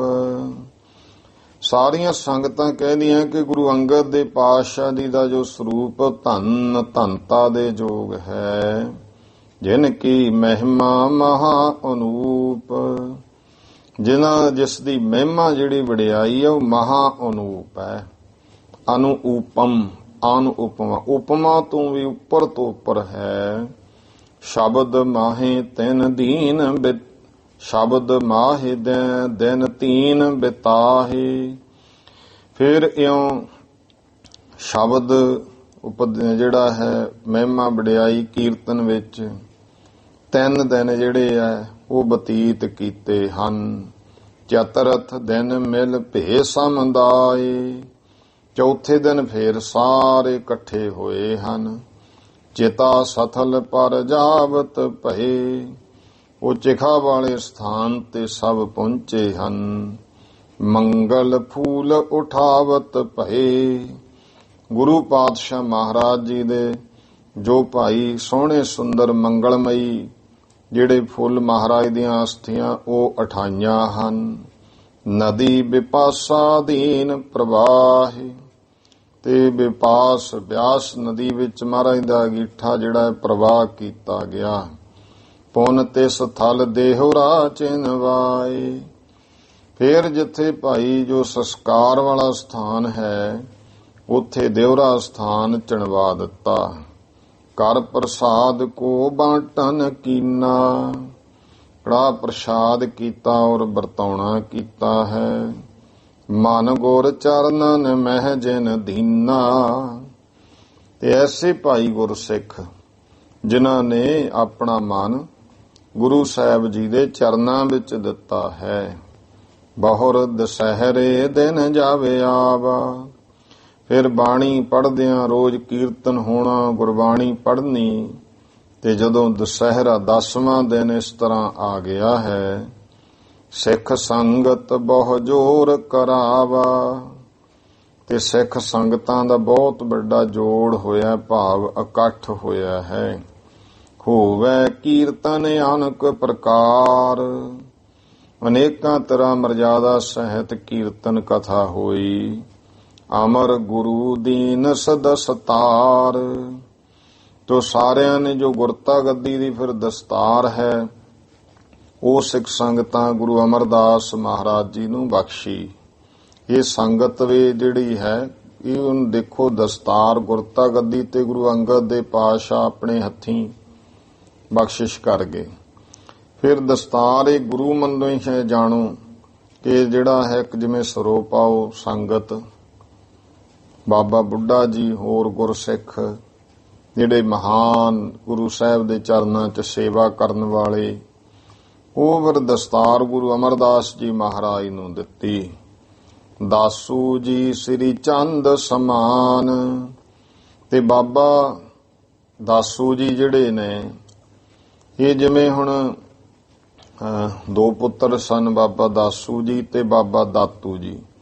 ਬਾਬਾ ਦਾਸੂ ਜੀ ਜਿਹੜੇ ਹੈ ਉਹ ਬਰਕਤ ਰਹੇ ਨੇ ਤੇ ਬਾਬਾ ਦਾਤੂ ਜੀ ਜਿਹੜੇ ਨੇ ਉਹ ਗ੍ਰਸਤੀ ਜੀਵਨ ਵਿੱਚ ਆਏ ਹੈ। ਜਿਵੇਂ ਬਾਬਾ ਸ੍ਰੀ ਚੰਦ ਜੀ ਬਰਕਤ ਉਦਾਸੀ ਰਹੇ ਤੇ ਬਾਬਾ ਲਖਮੀ ਚੰਦ ਜੀ ਗ੍ਰਸਤੀ ਜੀਵਨ ਵਿੱਚ ਆਏ। ਇਸੇ ਤਰ੍ਹਾਂ ਹੀ ਗੁਰਮੁਖੋ ਜਿਹੜਾ ਹੈ ਗੁਰੂ ਅਮਰਦਾਸ ਮਹਾਰਾਜ ਦੇ ਪੁੱਤਰਾਂ ਹੀ ਵੇਖ ਲਓ। ਬਾਬਾ ਮੋਹਨ ਜੀ ਜਿਹੜੇ ਵੱਡੇ ਉਹ ਉਸੇ ਤਰ੍ਹਾਂ ਬਰਕਤੀ ਰੂਪ ਵਿੱਚ ਰਹੇ ਤੇ ਬਾਬਾ ਮੋਹਰੀ ਜੀ ਜਿਹੜੇ ਸਾਨੂੰ ਗ੍ਰਸਤੀ ਰੂਪ ਵਿੱਚ ਆਏ। ਤੇ ਦਾਸੂ ਜੀ ਸ੍ਰੀ ਚੰਦ ਸਮਾਨ ਬਾਬਾ ਦਾਸੂ ਵੱਡੇ ਉਹ ਤੇ ਭਾਈ ਗੁਰੂ ਨਾਨਕ ਦੇ ਪਾਤਸ਼ਾਹ ਜੀ ਦੇ ਵੱਡੇ ਪੁੱਤਰ ਬਾਬਾ ਸ੍ਰੀ ਚੰਦ ਜੀ ਦੇ ਅਨੁਸਾਰ ਹੀ ਅਹਨਸ ਭਜਨ ਮਾਹੇ ਗਲਤਾਨ ਦਿਨ ਰਾਤ ਪਰਮੇਸ਼ਰ ਦੇ ਭਜਨ ਵਿੱਚ ਹੀ ਗਲਤਾਨ ਰਹਿੰਦੇ। ਤੈਨ ਸ੍ਰੀ ਦਾਤੂ ਭਾਗ ਬੰਧਾਈ। ਤੋ ਬਾਬਾ ਦਾਸੂ ਜੀ ਨੇ ਕਿਹਾ ਵੀ ਜਿਹੜੀ ਭਾਈ ਪਰਿਵਾਰਕ ਦਸਤਾਰ ਹੈ ਉਹ ਸਾਡੇ ਭਰਾ ਦਾਤੂ ਜੀ ਨੂੰ ਬੰਨ੍ਹ ਦਿਓ। ਤਾਂ ਬਾਬਾ ਦਾਸੂ ਜੀ ਨੇ ਫਿਰ ਤਿੰਨ ਸ੍ਰੀ ਦਾਤੂ ਪਾਗ ਬੰਧਾਈ। ਛੋਟੇ ਭਰਾ ਬਾਬਾ ਦਾਤੂ ਜੀ ਨੂੰ ਪੱਗ ਬਣਾਈ ਹੈ। ਤਬ ਹੈ ਤਿਹਾਵਲ ਦੀਨ ਬਟਾਈ। ਤਦ ਫਿਰ ਤਿਹਾਵਲ ਕੜਾ ਪ੍ਰਸ਼ਾਦ ਵਰਤਾ ਦਿੱਤਾ ਹੈ। ਸਤ ਗੁਰ ਕੇ ਬਹੁ ਗੁਣ ਸਿੱਖ ਗਾਏ। ਇਉਂ ਭਾਈ ਸਤਿਗੁਰੂ ਜੀ ਦੇ ਬੇਅੰਤ ਗੁਣਾਂ ਨੂੰ ਸਿੱਖ ਗਾਇਨ ਕਰਦੇ ਹਨ। ਚਤਰ ਦਸੋ ਦਿਨ ਜਬ ਗਾਇਆ ਏ। ਚਤਰ ਦਸੋ 4 ਤੇ 10। ਫਿਰ ਭਾਈ ਜਦੋਂ 14ਵਾਂ ਦਿਨ ਆ ਗਿਆ ਹੈ 10ਵੇਂ ਦਿਨ ਇਸ ਤਰ੍ਹਾਂ ਜਿਹੜਾ ਹੈ ਦੁਸਹਿਰਾ ਮਨਾ ਭੋਗ ਪਾਏ ਜਾਂਦੇ ਆ ਜਿਵੇਂ ਹੁਣ ਮਰਜ਼ਾਦਾ ਹੈ। ਉਸ ਤੋਂ ਬਾਅਦ ਵੀ 15 ਜਾਂ 17 ਤੱਕ ਇਹ ਜਿਹਾ ਮਰਜ਼ਾਦਾ ਪੁਰਾਣੇ ਸਮੇਂ ਵਿੱਚ ਰਹੀ ਹੈ। ਚਤਰ ਦਸੋ ਦਿਨ ਜਬ ਗਾਏ ਜਦੋਂ ਚਤਰ ਦਸੋ ਭਾਵ ਜੋ ਸਰੀਰ ਦੇ ਸੰਸਕਾਰ ਤੋਂ ਬਾਅਦ 14ਵਾਂ ਦਿਨ ਉਹ ਫਿਰ ਚਤਰ 4 ਤੇ 10 14ਵਾਂ ਦਿਨ ਜਦੋਂ ਆਇਆ ਹੈ ਅੰਨ ਘ੍ਰਿਤ ਮਿਸ਼ਟਾਨ ਵਿਸਾਲਾ। ਫਿਰ ਭਾਈ ਅੰਨ ਘਿਓ ਮਿੱਠਾ ਬੇਅੰਤ ਕਰਿਓ ਇਕੱਤਰ ਸਭਨ ਤਿਸ ਕਾਲਾ। ਸਾਰਾ ਇਕੱਤਰ ਕੀਤਾ ਹੈ ਉਸ ਸਮੇਂ ਜਹ ਕਹਿਤੇ ਸਿੱਖ ਸਾਧ ਹਕਾਰੇ। ਜਿੱਥੋਂ ਕਿੱਥੋਂ ਵੀ ਜਿਹੜੇ ਸਿੱਖ ਸਾਧੂ ਨਾਮ ਬੰਦਗੀ ਵਾਲੇ ਸਭ ਨੂੰ ਸੱਦਿਆ ਹੈ। ਸਭ ਆਏ ਸ੍ਰੀ ਸਤਿਗੁਰ ਦੁਆਰੇ। ਸਾਰੇ ਸ੍ਰੀ ਗੁਰੂ ਅੰਗਦ ਦੇ ਪਾਤਸ਼ਾਹ ਜੀ ਦੇ ਦਰ ਤੇ ਪਹੁੰਚੇ ਹਨ। ਪੰਚ ਦਸੋ ਜਬ ਦਿਨ ਚੜ੍ਹ ਆਇਓ। ਜਦੋਂ ਪੰਚ ਦਸੋ 15ਵਾਂ ਦਿਨ ਚੜ੍ਹ ਆਇਆ ਹੈ ਗੁਰ ਪੁੱਤਰਨ ਮਿਲ ਜਗ ਕਰਾਇਓ। ਗੁਰੂ ਅਮਰਦਾਸ ਪਾਤਸ਼ਾਹ ਜੀ ਔਰ ਗੁਰੂ ਕੇ ਪੁੱਤਰਾਂ ਨੇ ਗੁਰੂ ਅੰਗਦ ਦੇ ਮਹਾਰਾਜ ਜੀ ਨੇ ਮਿਲ ਕੇ ਵੱਡਾ ਜਗ ਕਰਾਇਆ ਹੈ। ਸ੍ਰੀ ਗੁਰ ਅਮਰ ਆਪ ਵਿੱਚ ਥਿਰੇ। ਸ੍ਰੀ ਗੁਰੂ ਅਮਰਦਾਸ ਮਹਾਰਾਜ ਜੀ ਆਪ ਵਿੱਚ ਬੈਠੇ ਹਨ। ਬੀਚ ਰਸੋਈ ਕੇ ਸ਼ੁਭ ਕਰੇ। ਤੇ ਵਿੱਚ ਰਸੋਈ ਦੇ ਵਿੱਚ ਸਾਰੇ ਲੰਗਰ ਵਿੱਚ ਸ਼ੁਭ ਪਦਾਰਥ ਤਿਆਰ ਕੀਤੇ। ਸਰਬ ਪ੍ਰਕਾਰ ਤਿਆਰ ਆਹਾਰਾ। ਸਾਰੇ ਤਰ੍ਹਾਂ ਦਾ ਭੋਜਨ ਤਿਆਰ ਕੀਤਾ ਹੈ।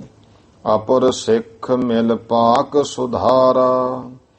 ਗੁਰੂ ਅਮਰਦਾਸ ਮਹਾਰਾਜ ਆਪ ਸਾਰੀ ਦੇਖ ਰੇਖ ਕਰ ਰਹੇ ਨੇ। ਹੋਰ ਸਿੱਖਾਂ ਨਾਲ ਮਿਲ ਕੇ ਭਾਈ ਪਾਕ ਨਾਮ ਰਸੋਈ ਦਾ ਹੈ। ਰਸੋਈ ਸੁਧਾਰੀ ਭਾਵ ਲੰਗਰ ਤਿਆਰ ਹੋਇਆ। ਬਹੁ ਪੰਕਤ ਇੱਕ ਸਾਰ ਬਿਠਾਈ। ਫਿਰ ਬਹੁਤ ਪੰਗਤਾਂ ਲੱਗੀਆਂ, ਇੱਕ ਸਾਰ ਸਭ ਨੂੰ ਬਿਠਾਇਆ। ਲੱਗੇ ਪਰੋਸਨ ਕੋ ਸਮਦਾਈ। ਇਉਂ ਸਾਰਿਆਂ ਨੂੰ ਜਿਹੜਾ ਵੀ ਪਦਾਰਥ ਬਣੇ ਹਨ ਅੰਨ ਪਾਣੀ ਪਰੋਸਣ ਲੱਗੇ ਹਨ। ਸਭ ਤ੍ਰਿਪਤੇ ਅਚ ਸਵਾਦ ਆਹਾਰਾ। ਸਾਰੇ ਜਾਣੇ ਭਾਈ ਬਹੁਤ ਸਵਾਦਲ ਆਹਾਰ ਭੋਜਨ ਛਕ ਰਹੇ। ਕੀਨਸ ਇਮ ਗੁਰ ਪੁਰਬ ਉਦਾਰਾ। ਸਭ ਤ੍ਰਿਪਤ ਹੋਏ ਹਨ। ਇਸ ਤਰ੍ਹਾਂ ਇਹ ਗੁਰੂ ਮਹਾਰਾਜ ਦਾ ਮਹਾਨ ਪੁਰਬ ਕੀਤਾ ਗਿਆ ਹੈ। ਸ੍ਰੀ ਅੰਗਦ ਗੁਰ ਸਿਮਰਨ ਕਰ ਕਰ। ਜੋ ਸ੍ਰੀ ਗੁਰੂ ਅੰਗਦ ਦੇ ਮਹਾਰਾਜ ਜੀ ਦਾ ਸਿਮਰਨ ਕਰ ਕਰਕੇ ਉਹਨਾਂ ਨੂੰ ਯਾਦ ਕਰ ਕਰ। ਬੰਧਨ ਕਰ ਬੰਧਨ ਕਰ ਬੰਧਨ ਸਿਰ ਧਰ ਧਰ। ਇਉਂ ਭਾਈ ਬੰਧਨ ਕਰ ਹੱਥ ਜੋੜ ਕੇ ਬੰਧਨ ਸਿਰ, ਸਿਰ ਨਾਲ ਬੰਧਨਾ ਧਰਤੀ ਤੇ ਬਾਰ-ਬਾਰ ਕਰਦੇ ਹਨ। ਬੰਧਨ ਕਰ ਬੰਧਨ ਕਰ ਬੰਧਨ ਸਿਰ ਧਰ ਧਰ। ਹੱਥ ਜੋੜਨੇ ਤੇ ਬੰਧਨਾ, ਇੱਕ ਦਾ ਅਰਥ ਬੰਧਨ ਜੋੜਨਾ, ਇੱਕ ਬੰਧਨ ਬੰਧਨਾ। ਨਮਸਕਾਰ। ਧਰ ਧਰ ਧਰਤੀ ਤੇ ਧਰ ਧਰ ਕੇ ਕਰਦੇ ਹਨ। ਤਬ ਗੁਰਮਤੋ ਭਇਓ ਸਭ ਮਾਹੀ। ਤਦ ਫਿਰ ਸਾਰਿਆਂ ਦੇ ਵਿੱਚ ਗੁਰਮਤਾ ਹੋਇਆ ਸਿੱਖ ਸੰਗਤਾਂ ਵਿੱਚ। ਗੁਰ ਮੰਦਰ ਆਰੰਭ ਕਰਾਹੀ। ਗੁਰੂ ਮੰਦਰ ਗੁਰਦੁਆਰਾ ਸਾਹਿਬ ਜੋ ਸਥਾਨ ਹੈ ਉਹ ਕਾਰ ਸੇਵਾ ਆਰੰਭ ਕਰਵਾ ਦਿੱਤੀ। ਸਿੱਖ ਸੰਗਤ ਸਭ ਸੇਵ ਕਰਾਏ। ਸਾਰੀਆਂ ਸਿੱਖ ਸੰਗਤਾਂ ਸੇਵਾ ਕਰਦੀਆਂ ਹਨ। ਰਾਜ ਸੋ ਬਾਢੀ ਬਹੁਤ ਲਗਾਏ। ਬਾਢੀ ਮਿਸਤਰੀ, ਰਾਜ ਮਿਸਤਰੀ ਬਹੁਤ ਲੱਗ ਗਏ। ਏਕ ਪੱਖ ਮੈਂ ਕੀਨ ਤਿਆਰ। ਇੱਕ ਪੱਖ ਦੇ ਵਿੱਚ ਜਿਹੜਾ ਹੈ ਉਹ ਤਿਆਰ ਕਰ ਲਿਆ। ਪੱਖ ਭਾਵ ਜਿਹੜਾ ਜਿਵੇਂ ਸੁਦੀ ਬਦੀ ਜਿਹੜਾ ਹੁੰਦਾ ਇਹ ਪੱਖ ਹੁੰਦਾ ਹੈ। ਇੱਕ ਪੱਖ ਦੇ ਵਿੱਚ ਆਪਾਂ ਕਹਿੰਦੇ ਵੀ ਆਹ ਵਦੀ ਪੱਖ ਹੈ, ਆਹ ਸੁਦੀ ਪੱਖ ਹੈ। ਇੰਨੀ ਛੇਤੀ ਕਾਰਜ ਹੋਇਆ, ਇੱਕ ਪੱਖ ਦੇ ਵਿੱਚ ਹੀ ਤਿਆਰ ਕਰ ਦਿੱਤਾ। ਚੌਥ ਵਿਸਾਖ ਆਈ ਤਿਸ ਬਾਰ। ਫਿਰ ਭਾਈ ਵਿਸਾਖ ਦੀ ਚੌਥ ਆ ਗਈ। ਉਸ ਸਮੇਂ ਸਭ ਸੰਗਤ ਮੰਦਰ ਮਹਿ ਆਈ। ਸਾਰੀਆਂ ਸੰਗਤਾਂ ਉਸ ਮੰਦਰ ਸਥਾਨ ਵਿੱਚ ਦਰਬਾਰ ਵਿੱਚ ਆਈਆਂ ਹਨ। ਸਕਲ ਨਿਸਾ ਜਾਗਰਨ ਕਰਵਾਈ। ਤੇ ਸਾਰੀ ਰਾਤ ਕੀਰਤਨ ਹੋਇਆ ਹੈ। ਹੋਵੇ ਕੀਰਤਨ ਕਥਾ ਵਿਸਾਲਾ। ਬੇਅੰਤ ਕਥਾ ਕੀਰਤਨ ਸਾਰੀ ਰਾਤ ਹੁੰਦੇ ਰਹੇ। ਭੋਗ ਪਰਿਓ ਤਬ ਪ੍ਰਾਤਹਿ ਕਾਲਾ। ਪ੍ਰਾਤਹਿ ਕਾਲ ਸਵੇਰ ਦੇ ਸਮੇਂ ਭੋਗ ਪਿਆ ਹੈ। ਸ੍ਰੀ ਅਮਰ ਗੁਰ ਬਚ ਅਨੁਸਾਰੀ। ਫਿਰ ਭਾਈ ਸ੍ਰੀ ਗੁਰੂ ਅਮਰਦਾਸ ਜੀ ਮਹਾਰਾਜ ਗੁਰੂ ਦੇ ਬਚਨਾਂ ਦੇ ਅਨੁਸਾਰ ਜੋ ਗੁਰੂ ਅੰਗਦ ਦੇਵ ਜੀ ਪਾਤਸ਼ਾਹ ਨੇ ਹੁਕਮ ਕੀਤਾ, ਗੋਇੰਦਵਾਲ ਸੁਕੀਨ ਤਿਆਰੀ। ਸ੍ਰੀ ਗੋਇੰਦਵਾਲ ਸਾਹਿਬ ਨੂੰ ਜਾਣ ਦੀ ਹੁਣ ਤਿਆਰੀ ਕਰ ਲਈ ਹੈ। ਆਦ ਗੁਰੂ ਸੁਤ ਗੇ ਨਿਜ ਥਾਏ। ਤੇ ਆਦ ਗੁਰੂ ਸ੍ਰੀ ਗੁਰੂ ਨਾਨਕ ਦੇਵ ਮਹਾਰਾਜ ਦੇ ਸੁਪੁੱਤਰ ਬਾਬਾ ਸ੍ਰੀ ਚੰਦ ਉਹ ਆਪਣੇ ਸਥਾਨ ਤੇ ਚਲੇ ਗਏ। ਸਭੈ ਪਰਸਪਰ ਬੰਧਨ ਗਾਏ। ਸਾਰੇ ਆਪਸ ਵਿੱਚ ਪਰਸਪਰ ਬੰਦਨਾ ਕਰਦੇ ਆ, ਇੱਕ ਦੂਜੇ ਨੂੰ ਗਾਏ, ਫਤਿਹ ਬੁਲਾਉਣੀ। ਇਸ ਤਰ੍ਹਾਂ ਸਾਰੇ ਪਰਸਪਰ ਫਤਿਹ ਬੁਲਾ ਬੰਦਨ ਕਹਿ ਕੇ ਨਮਸਕਾਰ ਕਹਿ ਕੇ ਆਪੋ ਆਪਣੀ ਜਗ੍ਹਾ ਪਰ ਚਲੇ ਗਏ। ਸ੍ਰੀ ਗੁਰ ਦੁਤੀਏ ਕਥਾ ਅਪਾਰ। ਭਾਈ ਸੰਤਰੇਣ ਜੀ ਕਹਿੰਦੇ ਵੀ ਇਹ ਸ੍ਰੀ ਗੁਰ ਦੁਤੀਏ ਜੋ ਦੂਜੇ ਗੁਰੂ ਅੰਗਦ ਦੇ ਪਾਤਸ਼ਾਹ ਨੇ, ਇਹਨਾਂ ਦੀ ਜਿਹੜੀ ਕਥਾ ਹੈ ਅਪਾਰ ਹੈ। ਉਹਦਾ ਕੋਈ ਪਾਰਾਵਾਰ ਤਾਂ ਨਹੀਂ ਹੋ ਸਕਦਾ। ਇਹ ਤਾਂ ਹੁਣ ਇੱਕ ਸੰਖੇਪ ਜੀਵਨੀ ਹੈ ਜਿਹੜੀ ਆਪਣੇ ਸਾਹਮਣੇ ਆ ਜਾਂਦੀ ਹੈ ਕਿ ਇਉਂ ਮਹਾਰਾਜ ਨੇ ਆਪਣਾ ਜਿਹੜਾ ਜੀਵਨ ਸਾਨੂੰ ਜਿਉਂ ਕੇ ਦੱਸਿਆ, ਕੀ ਉਪਦੇਸ਼ ਦਿੱਤੇ। ਕਥਾਵਾਂ ਤੇ ਬਹੁਤ ਨੇ, ਸੰਤ ਰੇਣ ਜੀ ਨੇ ਫਿਰ ਉਹਨਾਂ ਵਿੱਚੋਂ ਬਹੁਤ ਸੰਖੇਪ ਹੀ ਕੀਤੀਆਂ। ਜਦੋਂ ਆਪਾਂ ਭਾਈ ਸੰਤੋਖ ਸਿੰਘ ਜੀ ਦਾ ਸ੍ਰੀ ਗੁਰਪ੍ਰਤਾਪ ਸੂਰਜ ਗ੍ਰੰਥ ਪੜ੍ਹਦੇ ਹਾਂ, ਉਹਦੇ ਵਿੱਚ ਬਹੁਤਾ ਵਿਸਥਾਰ ਹੈ, ਪਰ ਇਹ ਵੀ ਨਹੀਂ ਕਹਿ ਸਕਦੇ ਕਿ ਉਹਨਾਂ ਨੇ ਸਭ ਕੁਝ ਹੀ ਲਿਖ ਦਿੱਤਾ। ਨਹੀਂ, ਇਹ ਜਿਹੜੀ ਗੁਰੂ ਮਹਾਰਾਜ ਦੀ ਕਥਾ ਹੈ ਇਹ ਅਪਾਰ ਹੈ, ਇਹਦਾ ਕੋਈ ਪਾਰਾਵਾਰ ਨਹੀਂ ਹੈ, ਭਾਵ ਕੋਈ ਅੰਤ ਨਹੀਂ। ਸ੍ਰੀ ਗੁਰ ਦੁਤੀਏ ਕਥਾ ਅਪਾਰ। ਇਹ ਭਾਈ ਸ੍ਰੀ ਗੁਰੂ ਅੰਗਦ ਦੇਵ ਮਹਾਰਾਜ ਦੂਜੇ ਸਤਿਗੁਰੂ ਜੀ ਦੀ ਜੋ ਕਥਾ ਹੈ ਅਪਾਰ ਹੈ। ਕੀਨ ਜਗਤ ਪਰ ਅਤ ਉਪਕਾਰ, ਜਿਨ੍ਹਾਂ ਨੇ ਜਗਤ ਦੇ ਉੱਤੇ ਬੇਅੰਤ ਪਰਉਪਕਾਰ ਕੀਤੇ। ਕਿੰਨੇ ਪਰਉਪਕਾਰ ਹੈ, ਅਣਗਿਣਤ, ਤੇ ਰੋਗੀਆਂ ਦੇ ਰੋਗ ਦੂਰ ਹੋ ਗਏ।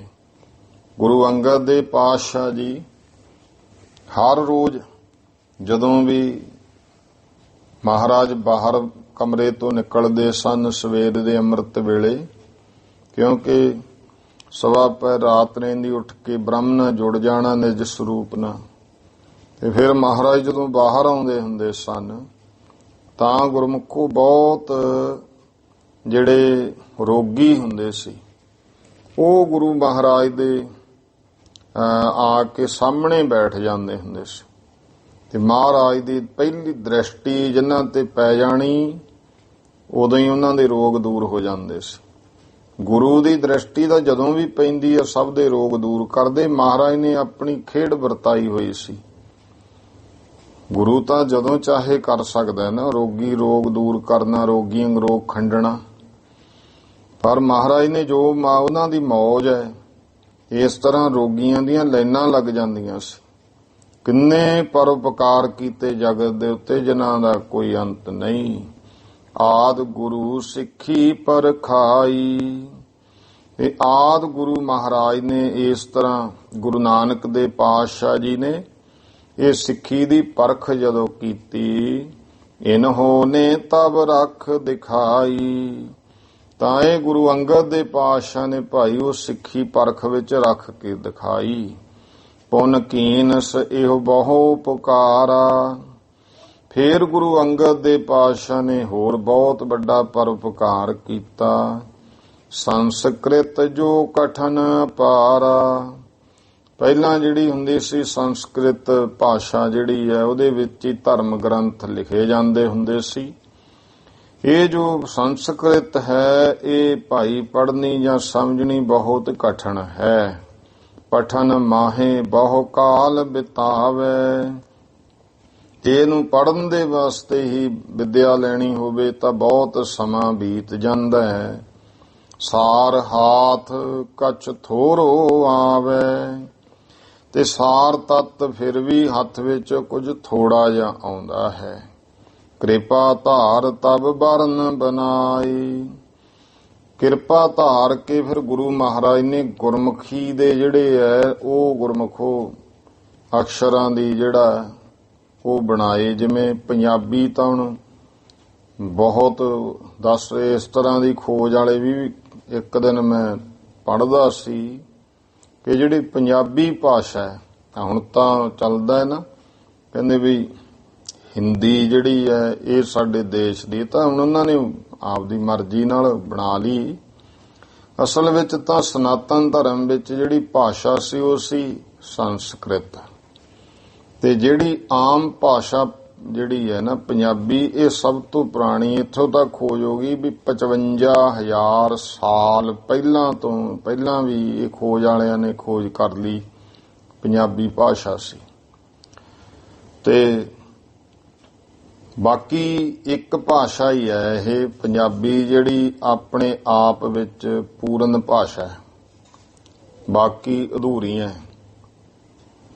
ਤੇ ਹੁਣ ਇਹ ਆਪਾਂ ਦੇਖਦੇ ਹਾਂ ਭਾਵੇਂ ਅੱਜ ਕੱਲ ਠੀਕ ਹੈ ਵੀ ਭਾਸ਼ਾ ਜਿਹੜੀ ਹੈ ਉਹ ਕੋਈ ਵੀ ਪੜ੍ਹਨੀ ਮਾੜੀ ਨਹੀਂ, ਸਾਰੀਆਂ ਭਾਸ਼ਾ ਸਿੱਖ ਲੈਣੀ ਹੈ ਜਿੰਨਾ ਕਿਸੇ ਨੂੰ ਟਾਈਮ ਮਿਲਦਾ ਹੈ। ਇੰਗਲਿਸ਼, ਹਿੰਦੀ, ਹੋਰ ਭਾਸ਼ਾਵਾਂ ਜਿੰਨੀਆਂ ਵੀ ਹੈ, ਪਰ ਆਪਣੀ ਮਾਤ ਭਾਸ਼ਾ ਤੋਂ ਟੁੱਟਣਾ ਨਹੀਂ ਚਾਹੀਦਾ।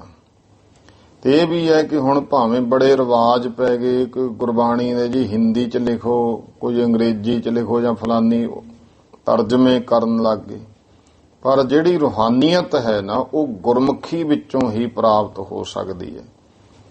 ਪੰਜਾਬੀ ਦਾ ਜਿਹੜਾ ਪੰਜਾਬੀ ਭਾਸ਼ਾ ਦਾ ਇਹ ਕਹਿ ਲਈਏ ਇਹਦੇ ਵਿੱਚੋਂ ਤਾਂ ਰੂਹਾਨੀ ਭਾਸ਼ਾ ਪੰਜਾਬੀਅਤ ਨੂੰ ਰੂਹਾਨੀਅਤ ਦਾ ਰੂਪ ਦੇ ਕੇ ਉਹ ਫਿਰ ਗੁਰਮੁਖੀ ਬਣਾਈ ਤੇ ਗੁਰਮੁਖੀ ਦੇ ਜਿਹੜੇ ਫਿਰ ਇਹਦੇ ਲੜੀ ਬਣਾਈ ਸ਼ਬਦਾਂ ਦੀ, ਅੱਖਰਾਂ ਦੀ, ਉਹ ਗੁਰੂ ਅੰਗਦ ਦੇਵ ਜੀ ਪਾਤਸ਼ਾਹ ਮਹਾਰਾਜ ਨੇ ਬਣਾਈ। ਕਿਉਂਕਿ ਬਾਣੀ ਤਾਂ ਪਹਿਲਾਂ ਗੁਰੂ ਨਾਨਕ ਦੇ ਪਾਤਸ਼ਾਹ ਨੇ ਵੀ ਉਚਾਰੀ ਹੈ, ਉਹ ਵੀ ਤਾਂ ਗੁਰਮੁਖੀ 'ਚ ਹੀ ਸੀ। ਲੇਕਿਨ ਸ਼ਬਦਾਂ ਜਿਵੇਂ ਅੱਖਰ ਨੇ, ਜਿਵੇਂ ਹੁਣ ਆਪਾਂ ਪੰਜਾਬੀ 'ਚ ਪੜ੍ਹਦੇ ਹਾਂ ਊੜਾ, ਆੜਾ, ਈੜੀ, ਸੱਸਾ, ਹਾਹਾ, ਇਸ ਤਰ੍ਹਾਂ ਗੁਰਮੁਖੀ ਦੇ ਵਰਨਮਾਲਾ ਜਿਹੜੀ ਹੈ ਉਸ ਨੂੰ ਗੁਰੂ ਅੰਗਦ ਦੇ ਪਾਤਸ਼ਾਹ ਨੇ ਬਣਾਇਆ, ਗੁਰੂ ਨਾਨਕ ਦਾ ਮਹਾਰਾਜ ਜੀ ਦੇ ਹੁਕਮ ਅਨੁਸਾਰ। ਤੇ ਆਪਣੇ ਆਪ ਵਿੱਚ ਪੂਰਨ ਭਾਸ਼ਾ ਇੱਕ ਪੰਜਾਬੀ ਹੈ। ਬਾਕੀ ਜਿੰਨੇ ਆ ਉਹ ਜੋੜ ਕੇ ਆ, ਜਾਂ ਤੁਸੀਂ ਦੇਖੋ ਵੀ ਦੋ ਅੱਖਰਾਂ ਨੂੰ ਮਿਕਸ ਕਰਕੇ ਇੱਕ ਬਣਦਾ ਹੈ। ਇਹ ਤਾਂ ਹੁਣ ਅੱਡੋ ਅੱਡੀ ਹੈ ਨਾ। ਤੇ ਬਾਕੀ ਇਹ ਅਜੇ ਤੱਕ ਨਹੀਂ ਹੋ ਸਕਿਆ ਕਿ ਕਿਹੜਾ ਅੱਖਰ ਕੀ ਹੈ। ਪੰਜਾਬੀ 'ਚ ਕੱਕਾ ਤਾਂ ਕੱਕਾ ਹੀ ਹੈ, ਤੇ ਅੰਗਰੇਜ਼ੀ 'ਚ ਲਿਖ ਲਓ। ਅੰਗਰੇਜ਼ੀ 'ਚ ਹੁਣ CH ਬਣ ਗਿਆ, ਚਾਹ ਵੀ ਬਣ ਗਿਆ। ਜੇ ਕੈਮਿਸਟਰੀ ਲਿਖਣਾ ਤਾਂ ਉੱਥੇ ਵੀ ਫਿਰ CH ਹੀ ਪੈਣਾ, ਉੱਥੇ ਕਾ ਦਾ ਆਵਾਜ਼ ਆ ਗਈ। ਹੁਣ ਚਲੋ ਇਹ ਤਾਂ ਬੱਚੇ ਜਿਹੜੇ ਪੜ੍ਹੇ ਉਹ ਜਾਣਦੇ ਆ, ਇਸ ਕਰਕੇ ਅਧੂਰੀ ਭਾਸ਼ਾ ਹੈ। ਪੂਰਨ ਭਾਸ਼ਾ ਪੰਜਾਬੀ ਹੈ। ਤੇ ਉਹ ਹੈ ਕਿ ਅੱਜ ਦੁਨੀਆ ਦੇ ਵਿੱਚ ਵਿਚਰਨਾ ਮਾੜੀ ਗੱਲ ਨਹੀਂ ਕਿ ਜਿਹੜੀਆਂ ਹੋਰ ਭਾਸ਼ਾਵਾਂ ਨੇ ਉਹਨਾਂ ਦਾ ਗਿਆਨ ਕੋਈ ਹੋਵੇ, ਪਰ ਆਪਣੇ ਘਰਾਂ ਵਿੱਚ ਬੱਚਿਆਂ ਨਾਲ ਹੋਰ ਕਈ ਮਾਣ ਮਹਿਸੂਸ ਕਰਦੇ ਆ ਤੇ ਉਹ ਭਾਈ ਹੋਰ ਭਾਸ਼ਾਵਾਂ ਬੋਲਣ, ਨਹੀਂ ਪੰਜਾਬੀ ਦੇ ਵਿੱਚ ਸ਼ੁੱਧ ਗੱਲਬਾਤ ਕਰਨੀ। ਖਾਸ ਕਰਕੇ ਜਿਹੜੇ ਵਿਦੇਸ਼ਾਂ 'ਚ ਬੈਠੇ ਉਹਨਾਂ ਲਈ ਤੇ ਜ਼ਰੂਰੀ ਹੈ ਕਿ ਬੱਚਿਆਂ ਨਾਲ ਘਰਾਂ ਦੇ ਵਿੱਚ ਪੰਜਾਬੀ ਬੋਲਣੀ, ਨਰੋਲ ਸ਼ੁੱਧ। ਹੁਣ ਉਹ ਵੀ ਨਹੀਂ ਹੁੰਦੀ। ਅੱਜ ਹੀ ਇੱਕ ਵੱਡਾ ਅਫਸਰ ਸੀ ਇੱਧਰ ਕੋਈ, ਉਹ ਸ਼ਾਇਦ ਕਿਸੇ ਜ਼ਿਲ੍ਹੇ ਦੀ DC ਸੀ ਬੀਬੀ, ਉਹ ਬੋਲੇ ਪਾਣੀ ਬਹੁਤ ਆ ਗਿਆ। ਇਹ ਵੀ ਸ਼ੁੱਧ ਹੈ ਨਾ, ਪਾਣੀ ਕੀ ਹੋਇਆ ਵੀ ਨੰਨਾ ਤਾਂ ਨਹੀਂ ਹੈ, ਸ਼ੁੱਧ ਪੰਜਾਬੀ ਹੈ ਪਾਣੀ। ਇਹ ਉਹ ਹੁਣ ਬੜਾ ਬਣਾ ਕੇ ਬੋਲਦੇ ਆ, ਪਾਣੀ ਚੜ੍ਹਿਆ ਆਇਆ ਹੈ। ਦੇਖੋ ਇਹ ਇੱਕ ਹੁਣ ਜਿਵੇਂ ਪੰਜਾਬੀ ਦੇ ਵਿੱਚ ਹੈ ਤੇ ਰਾੜਾ ਸ਼ਬਦ ਆ ਗਿਆ। ਹੁਣ ਆਪਾਂ ਲਿਖਦੇ ਹਾਂ ਸੜਕ, ਜਾਂ ਅੰਗਰੇਜ਼ੀ 'ਚ ਲਿਖੋ ਇਹਨੂੰ, ਰਾੜਾ ਹੀ ਨਹੀਂ, ਜਾਂ ਤਾਂ ਆਰ ਪਊਗੀ ਜਾਂ ਡੀ ਪਾ ਦੇਣਗੇ। ਇਸ ਕਰਕੇ ਜਾਂ ਛੜਕ ਬਣ ਜਾਊ ਜਾਂ ਸੜਕ ਬਣ ਜਾਊ। ਇਸ ਕਰਕੇ ਜਿਹੜੇ ਨਈਆਂ ਅੱਖਰ, ਜਾਂ ਹੁਣ ਹਿੰਦੀ ਵਾਲੇ ਕਹਿੰਦੇ ਉਹਨਾਂ ਕੋ ਵੀ ਘਿਓ ਲਿਖ ਕੇ ਦਿਖਾਓ, ਹਿੰਦੀ 'ਚ ਘੀ ਲਿਖਣਗੇ। ਜਾਂ ਹਿੰਦੀ ਵਾਲਿਆਂ ਨੂੰ ਕਹੋ ਵੀ ਘੋੜਾ ਲਿਖੋ, ਉਹ ਕੀ ਲਿਖਣਗੇ? ਘੋੜਾ। ਇਸ ਕਰਕੇ ਜਿਹੜੀ ਹੈ ਨਾ ਸ਼ੁੱਧ ਪੰਜਾਬੀ ਹੋਈ ਹੈ ਤੇ ਇਹ ਬੜੀ ਪੁਰਾਤਨ ਭਾਸ਼ਾ। ਹੁਣ ਤਾਂ ਦੁਸ਼ਮਣ ਬਣੇ ਹੋਏ ਆ, ਖਾਸ ਕਰਕੇ ਹੋਰਾਂ ਨੇ ਤਾਂ ਬਣਨਾ ਹੀ ਬਣਨਾ। ਖੁਦ ਪੰਜਾਬੀ ਦੇ ਦੁਸ਼ਮਣ ਬਣ ਗਿਆ। ਇਹ ਕਹਿੰਦਾ ਨਾ ਪੰਜਾਬੀ ਦਾ ਅਸੀਂ ਡੰਡੇ ਮਾਰ ਘਰਾਂ ਚੋਂ ਕੱਢਣੀ ਹੈ। ਜੇ ਪੰਜਾਬੀ ਬੋਲਾਂਗੇ ਤਾਂ ਲੋਕ ਸਾਨੂੰ ਅਨਪੜ੍ਹ ਕਹਿਣਗੇ। ਆਪਣੀ ਮਾਤ ਭਾਸ਼ਾ ਦੇ ਵਿੱਚ ਗੱਲ ਕਰਨੀ ਇਹ ਕੋਈ ਅਨਪੜ੍ਹਤਾ ਨਹੀਂ ਹੈ, ਇਹਦਾ ਵਿੱਚ ਮਾਣ ਮਹਿਸੂਸ ਕੋਈ ਵੀ ਕਿਤੋਂ ਦਾ। ਹੁਣ ਕਈ ਵਾਰੀ ਆ ਜਾਂਦਾ ਨਾ, ਕੋਈ ਕਾਲਾਂ ਫੋਨਾਂ ਤੇ ਆ ਜਾਂਦੀਆਂ ਤੇ ਓਵਰ ਹਿੰਦੀ ਜੀ 'ਚ ਗੱਲ ਕਰਨਗੇ ਤੇ ਉੱਥੇ ਚੁੱਪ ਕਰ ਜਾਓ ਵੀ ਮੈਨੂੰ ਤਾਂ ਜੀ ਇਕੱਲੀ ਪੰਜਾਬੀ ਆਉਂਦੀ ਹੈ, ਜੇ ਤਾਂ ਤੁਸੀਂ ਜਿਹਨੂੰ ਲੋੜ ਹੈ ਬੋਲ ਲਓ। ਹਾਂ, ਕਿੰਨਾ ਕੁਛ ਹੁੰਦਾ, ਕਿਸੇ ਨੇ ਕੋਈ ਪ੍ਰੋਡਕਟ ਵੇਚਣੇ ਆ, ਉਹ ਫਿਰ ਆ ਸ਼ਬਦ ਇੱਕ ਸਿਰਫ ਨਾਲ ਕਹਿ ਰਹੇ ਆ ਨਾ, ਵੀ ਕਈ ਵਾਰ ਹੁੰਦਾ ਫੋਨਾਂ ਤੇ ਆ ਗਏ ਜੀ ਆਹ ਚੀਜ਼ ਅਸੀਂ, ਉਹ ਫਿਰ ਗੱਲ ਕਰਦੇ ਉੱਥੇ ਫਿਰ ਉਹਨਾਂ ਨਾਲ ਸਿੱਧਾ ਹੋਊ ਪੰਜਾਬੀ 'ਚ, ਪੰਜਾਬੀ 'ਚ ਦੱਸ ਭਾਈ ਤੈਨੂੰ ਜਵਾਬ ਦੇ ਦਿਆਂਗੇ, ਨਹੀਂ ਮੌਜ ਕਰ ਆਪਦੀ, ਲੋੜ ਤੈਨੂੰ ਹੈ। ਇਸ ਕਰਕੇ ਕੋਈ ਵੀ ਸ਼ਬਦ ਜਿਹੜੇ ਹੈ ਨਾ ਉਹ ਹੁਣ ਆਪਾਂ ਇਹ ਹੁਣ ਇੱਕ ਸਿਰਫ ਬੋਲ ਕੇ ਦੱਸਣੇ ਪੈਂਦੇ ਆ, ਪਰ ਨਾਲ ਬੇਨਤੀ ਹੈ ਕਿ ਆਪਾਂ ਨੂੰ ਸ਼ੁੱਧ ਰੂਪ ਵਿੱਚ ਆਪਸ ਵਿੱਚ ਸਾਰੇ ਜਿੰਨਾ ਹੋ ਸਕੇ ਵੱਧ ਤੋਂ ਵੱਧ ਪੰਜਾਬੀ 'ਚ ਗੱਲ ਕਰਨੀ ਚਾਹੀਦੀ ਹੈ। ਤੇ ਅੱਜ ਕੱਲ ਤਾਂ ਹੁਣ ਆਪਾਂ ਵਿਦੇਸ਼ਾਂ ਵਿੱਚ ਵੇਖਦੇ ਹਾਂ, ਉਹ ਗੁਰਮੁਖੋਂ ਤਰਜੀਹ ਦਿੰਦੇ ਨੇ ਭਾਸ਼ਾ ਨੂੰ, ਆਪਣੀ ਨੂੰ, ਪੰਜਾਬੀ ਨੂੰ। ਆਪਾਂ ਵਿਦੇਸ਼ 'ਚ ਬੈਂਕਾਂ ਚਲੇ ਜਾਓ, ਜਿੱਥੇ ਮਰਜ਼ੀ, ਉੱਥੇ ਬਕਾਇਦਾ ਉਹਨਾਂ ਨੇ ਪੰਜਾਬੀ ਬੋਲਣ ਵਾਲੇ ਰੱਖੇ ਹੁੰਦੇ, ਉਹਨਾਂ ਦੇ ਟੈਗ ਲੱਗਿਆ ਹੁੰਦਾ ਉੱਤੇ ਵਰਦੀ ਦੇ, ਕਿ ਉੱਤੇ ਲਿਖਿਆ ਹੋ ਪੰਜਾਬੀ, ਤੁਸੀਂ ਮੇਰੇ ਨਾਲ ਪੰਜਾਬੀ ਵਿੱਚ ਗੱਲ ਕਰ ਸਕਦੇ ਹੋ। ਤੇ ਇੱਥੇ ਅਸੀਂ ਪੰਜਾਬ ਦੇ ਵਸਣ ਵਾਲੇ ਆਪਣੀ ਮਾਤ ਭਾਸ਼ਾ ਪੰਜਾਬੀ ਇਹਨੂੰ ਛੱਡ ਰਹੇ ਹਾਂ। ਤੇ ਗੁਰਮੁਖੀ ਰੂਹਾਨੀ ਭਾਸ਼ਾ ਹੈ। ਜੇ ਗੁਰਮੁਖੋ ਇਹ ਜਿਹੜੀ ਰੂਹਾਨੀਅਤ ਹੈ ਨਾ, ਇਹ ਠੀਕ ਹੈ, ਤਰਜਮੇ ਵੱਖ-ਵੱਖ ਭਾਸ਼ਾ ਦੇ ਵਿੱਚ ਬਾਣੀ ਦੇ ਹੋ ਜਾਣਗੇ, ਪਰ ਰੂਹਾਨੀਅਤ ਗੁਰਮੁਖੀ ਵਿੱਚੋਂ ਮਿਲਣੀ ਹੈ। ਰਹੋ ਵਿਚਾਰ ਤੋ ਉਸ ਸਮੇਂ ਫਿਰ ਕਿਰਪਾ ਧਾਰ ਤਬ ਬਰਨ ਬਨਾਏ। ਕਿਰਪਾ ਕਰਕੇ ਫਿਰ ਮਹਾਰਾਜ ਨੇ ਭਾਈ ਅੱਖਰ ਦੀ ਤਰਤੀਬ ਬਣਾਈ। 35 ਅੱਖਰੀ ਜੋ ਕਹਾਏ, ਜੋ 35 ਅੱਖਰੀ ਕਹਾਉਂਦੀ ਹੈ, 35 ਕਿਹਾ ਜਾਂਦਾ ਹੈ। ਗੁਰਮੁਖ ਤੇ ਗੁਰਮੁਖੀ ਭਈ, ਤੇ ਗੁਰਮੁਖ ਤੋਂ, ਗੁਰੂ ਮੁਖ ਤੋਂ ਫਿਰ ਇਹ ਹੋਈ, ਤਾਂ ਇਸ ਕਰਕੇ ਇਹਨੂੰ ਗੁਰਮੁਖੀ ਕਿਹਾ ਜਾਂਦਾ ਹੈ। ਸਭ ਇਲਮਨ ਸਿਰ ਮੌਰ ਸੋ ਥਈ, ਇਹ ਸਾਰੇ ਇਲਮਾਂ ਗਿਆਨ ਦਾ ਸਰਮੌਰ ਹੋ ਗਈ। ਆਦ ਗੁਰੂ ਕੀ ਜਨਮ ਜੋ ਸਾਖੀ, ਫਿਰ ਇਹ ਪਰਉਪਕਾਰ ਜੋ ਸ੍ਰੀ ਗੁਰੂ ਨਾਨਕ ਦੇਵ ਮਹਾਰਾਜ ਦੀ ਜਨਮ ਸਾਖੀ। ਗੁਰ ਇਤਿਹਾਸ ਨੀਵ ਇਨ ਰਾਖੀ, ਇਹ ਜਨਮ ਸਾਖੀ ਲਿਖਾ ਕੇ ਗੁਰੂ ਇਤਿਹਾਸ ਲਿਖਣ ਦੀ ਨਿਉ ਗੁਰੂ ਅੰਗਦ ਦੇਵ ਜੀ ਮਹਾਰਾਜ ਨੇ ਰੱਖੀ। ਜਿਤ ਕਿਤ ਸਿੱਖੀ ਬਹੁ ਵਿਸਥਾਰੀ, ਜਿੱਥੇ ਕਿੱਥੇ ਵੀ ਬਹੁ ਸਿੱਖੀ ਦਾ ਵਿਸਥਾਰ ਕੀਤਾ। ਖਿਲੀ ਜਗਤ ਮੋਹ ਜਸ ਫੁਲਵਾਰੀ, ਤੇ ਜਗਤ ਦੇ ਵਿੱਚ ਮਹਿਮਾ ਜਸ ਦੀ ਫੁਲਵਾੜੀ ਖਿਲ ਗਈ। ਗੁਰ ਕੀ ਕਥਾ ਮਹਿਦ ਮਹੀਆਨ, ਜੋ ਭਾਈ ਗੁਰੂ ਦੀ ਕਥਾ ਹੈ, ਇਹ ਮਹਿਦ ਮਹੀਆਨ, ਵੱਡੀ ਤੋਂ ਵੀ ਮਹਾਨ ਤੋਂ ਵੀ ਮਹਾਨ, ਵੱਡੀ ਤੋਂ ਵੀ ਵੱਡੀ ਹੈ। ਕੋ ਕਵ ਅਸ ਕਰ ਸਕੈ ਬਖਾਨ, ਕਿਹੜਾ ਕੋਈ ਕਵੀ ਵਿਦਵਾਨ ਜਿਹੜਾ ਪੂਰਨ ਤੌਰ ਤੇ ਇਹਨੂੰ ਬਖਾਨ ਬਖਿਆਨ ਕਰ ਸਕੇ। ਰਾਜ ਜੋਗ ਸਿੰਘਾਸਨ ਵਾਰੇ, ਜੋ ਭਾਈ ਰਾਜ ਜੋਗ ਸਿੰਘਾਸਣ ਦੀਨ ਜਥਾ ਮਤ ਰੇਣ ਸੰਤਾਰੇ, ਇਹਦੇ ਬਾਰੇ ਜੋ ਭਾਈ ਜੈਸੀ ਮਤ ਰੇਣ ਸੰਤਾਰੇ, ਮੈਨੂੰ ਸੰਤ ਰੇਣ ਨੂੰ ਸਤਿਗੁਰਾਂ ਬਖਸ਼ੀ। ਤਥਾ ਕਥਾ ਗੁਰ ਵਰਨਨ ਕੀਨ, ਉਸ ਤਰ੍ਹਾਂ ਕਹਿੰਦੇ ਭਾਈ ਗੁਰੂ ਸਾਹਿਬ ਦੀ ਇਹ ਕਥਾ ਮੈਂ ਵਰਣਨ ਕੀਤੀ ਹੈ। ਨਹੀਂ ਕਿਵਤਾ ਮੈਂ ਲਖੋ ਪ੍ਰਬੀਨ, ਮੈਨੂੰ ਇਹ ਜਾਣ ਲਓ ਵੀ ਮੈਂ ਕਿਰਤ ਕਵਿਤਾ ਦੇ ਵਿੱਚ ਕੋਈ ਬਹੁਤਾ ਪ੍ਰਬੀਨ ਸਿਆਣਾ ਨਹੀਂ ਹਾਂ। ਗਣ ਅਪਗਣ ਕੀ ਸਾਰ ਨ ਕੋਏ, ਤੇ ਮੈਨੂੰ ਗਣ ਅਪਗਣ ਭਾਵ ਗੁਣ ਤੇ ਔਗਣ, ਇਹਨਾਂ ਦੀ ਮੈਨੂੰ ਕੋਈ ਸਾਰ ਨਹੀਂ। ਛਿਮਹੁ ਗੁਣੀ ਜਨ ਚੂਕਹਿ ਜੋਏ, ਇਸ ਕਰਕੇ ਹੈ ਗੁਣੀ ਜਨੋ ਵਿਦਵਾਨ ਜਨੋ, ਵੀ ਜਿੱਥੇ ਮੇਰੇ ਤੋਂ ਚੂਕ ਹੈ, ਜੋ ਕੋਈ ਭੁੱਲ ਹੋ ਗਈ ਤਾਂ ਮੈਨੂੰ ਖਿਮਾ ਕਰ ਦਿਓ। ਦੋਹਰਾ ਅਬ ਦੂਸਰ ਪਾਤਸ਼ਾਹੀ ਕੀ, ਭਈ ਕਥਾ ਇਤ ਆਏ। ਇਹ ਭਾਈ ਹੁਣ ਜਿਹੜੀ ਇੱਥੇ ਦੂਸਰੇ ਪਾਤਸ਼ਾਹ ਮਹਾਰਾਜ ਦੀ ਕਥਾ, ਇਤ ਦਾ ਭਾਵ ਹੈ ਇਤ ਨਾਮ ਇੰਡ, ਇਤ ਸਮਾਪਤ। ਅੰਗਰੇਜ਼ੀ ਚ ਵੀ ਨਾਲ ਚਲੋ ਜਿੰਨਾ ਕਿਉਂ ਦੱਸ ਰਹੀ ਹਾਂ, ਇਤੀ ਲਿਖਿਆ ਹੁੰਦਾ ਜਿੱਥੇ ਕੋਈ ਜਿਵੇਂ ਅੰਗਰੇਜ਼ੀ ਵਾਲੇ ਲਿਖਦੇ ਨੇ ਦਾ ਇੰਡ, ਇਤਿਹਾਸ ਇੱਥੋਂ ਹੀ ਬਣਿਆ ਨਾ।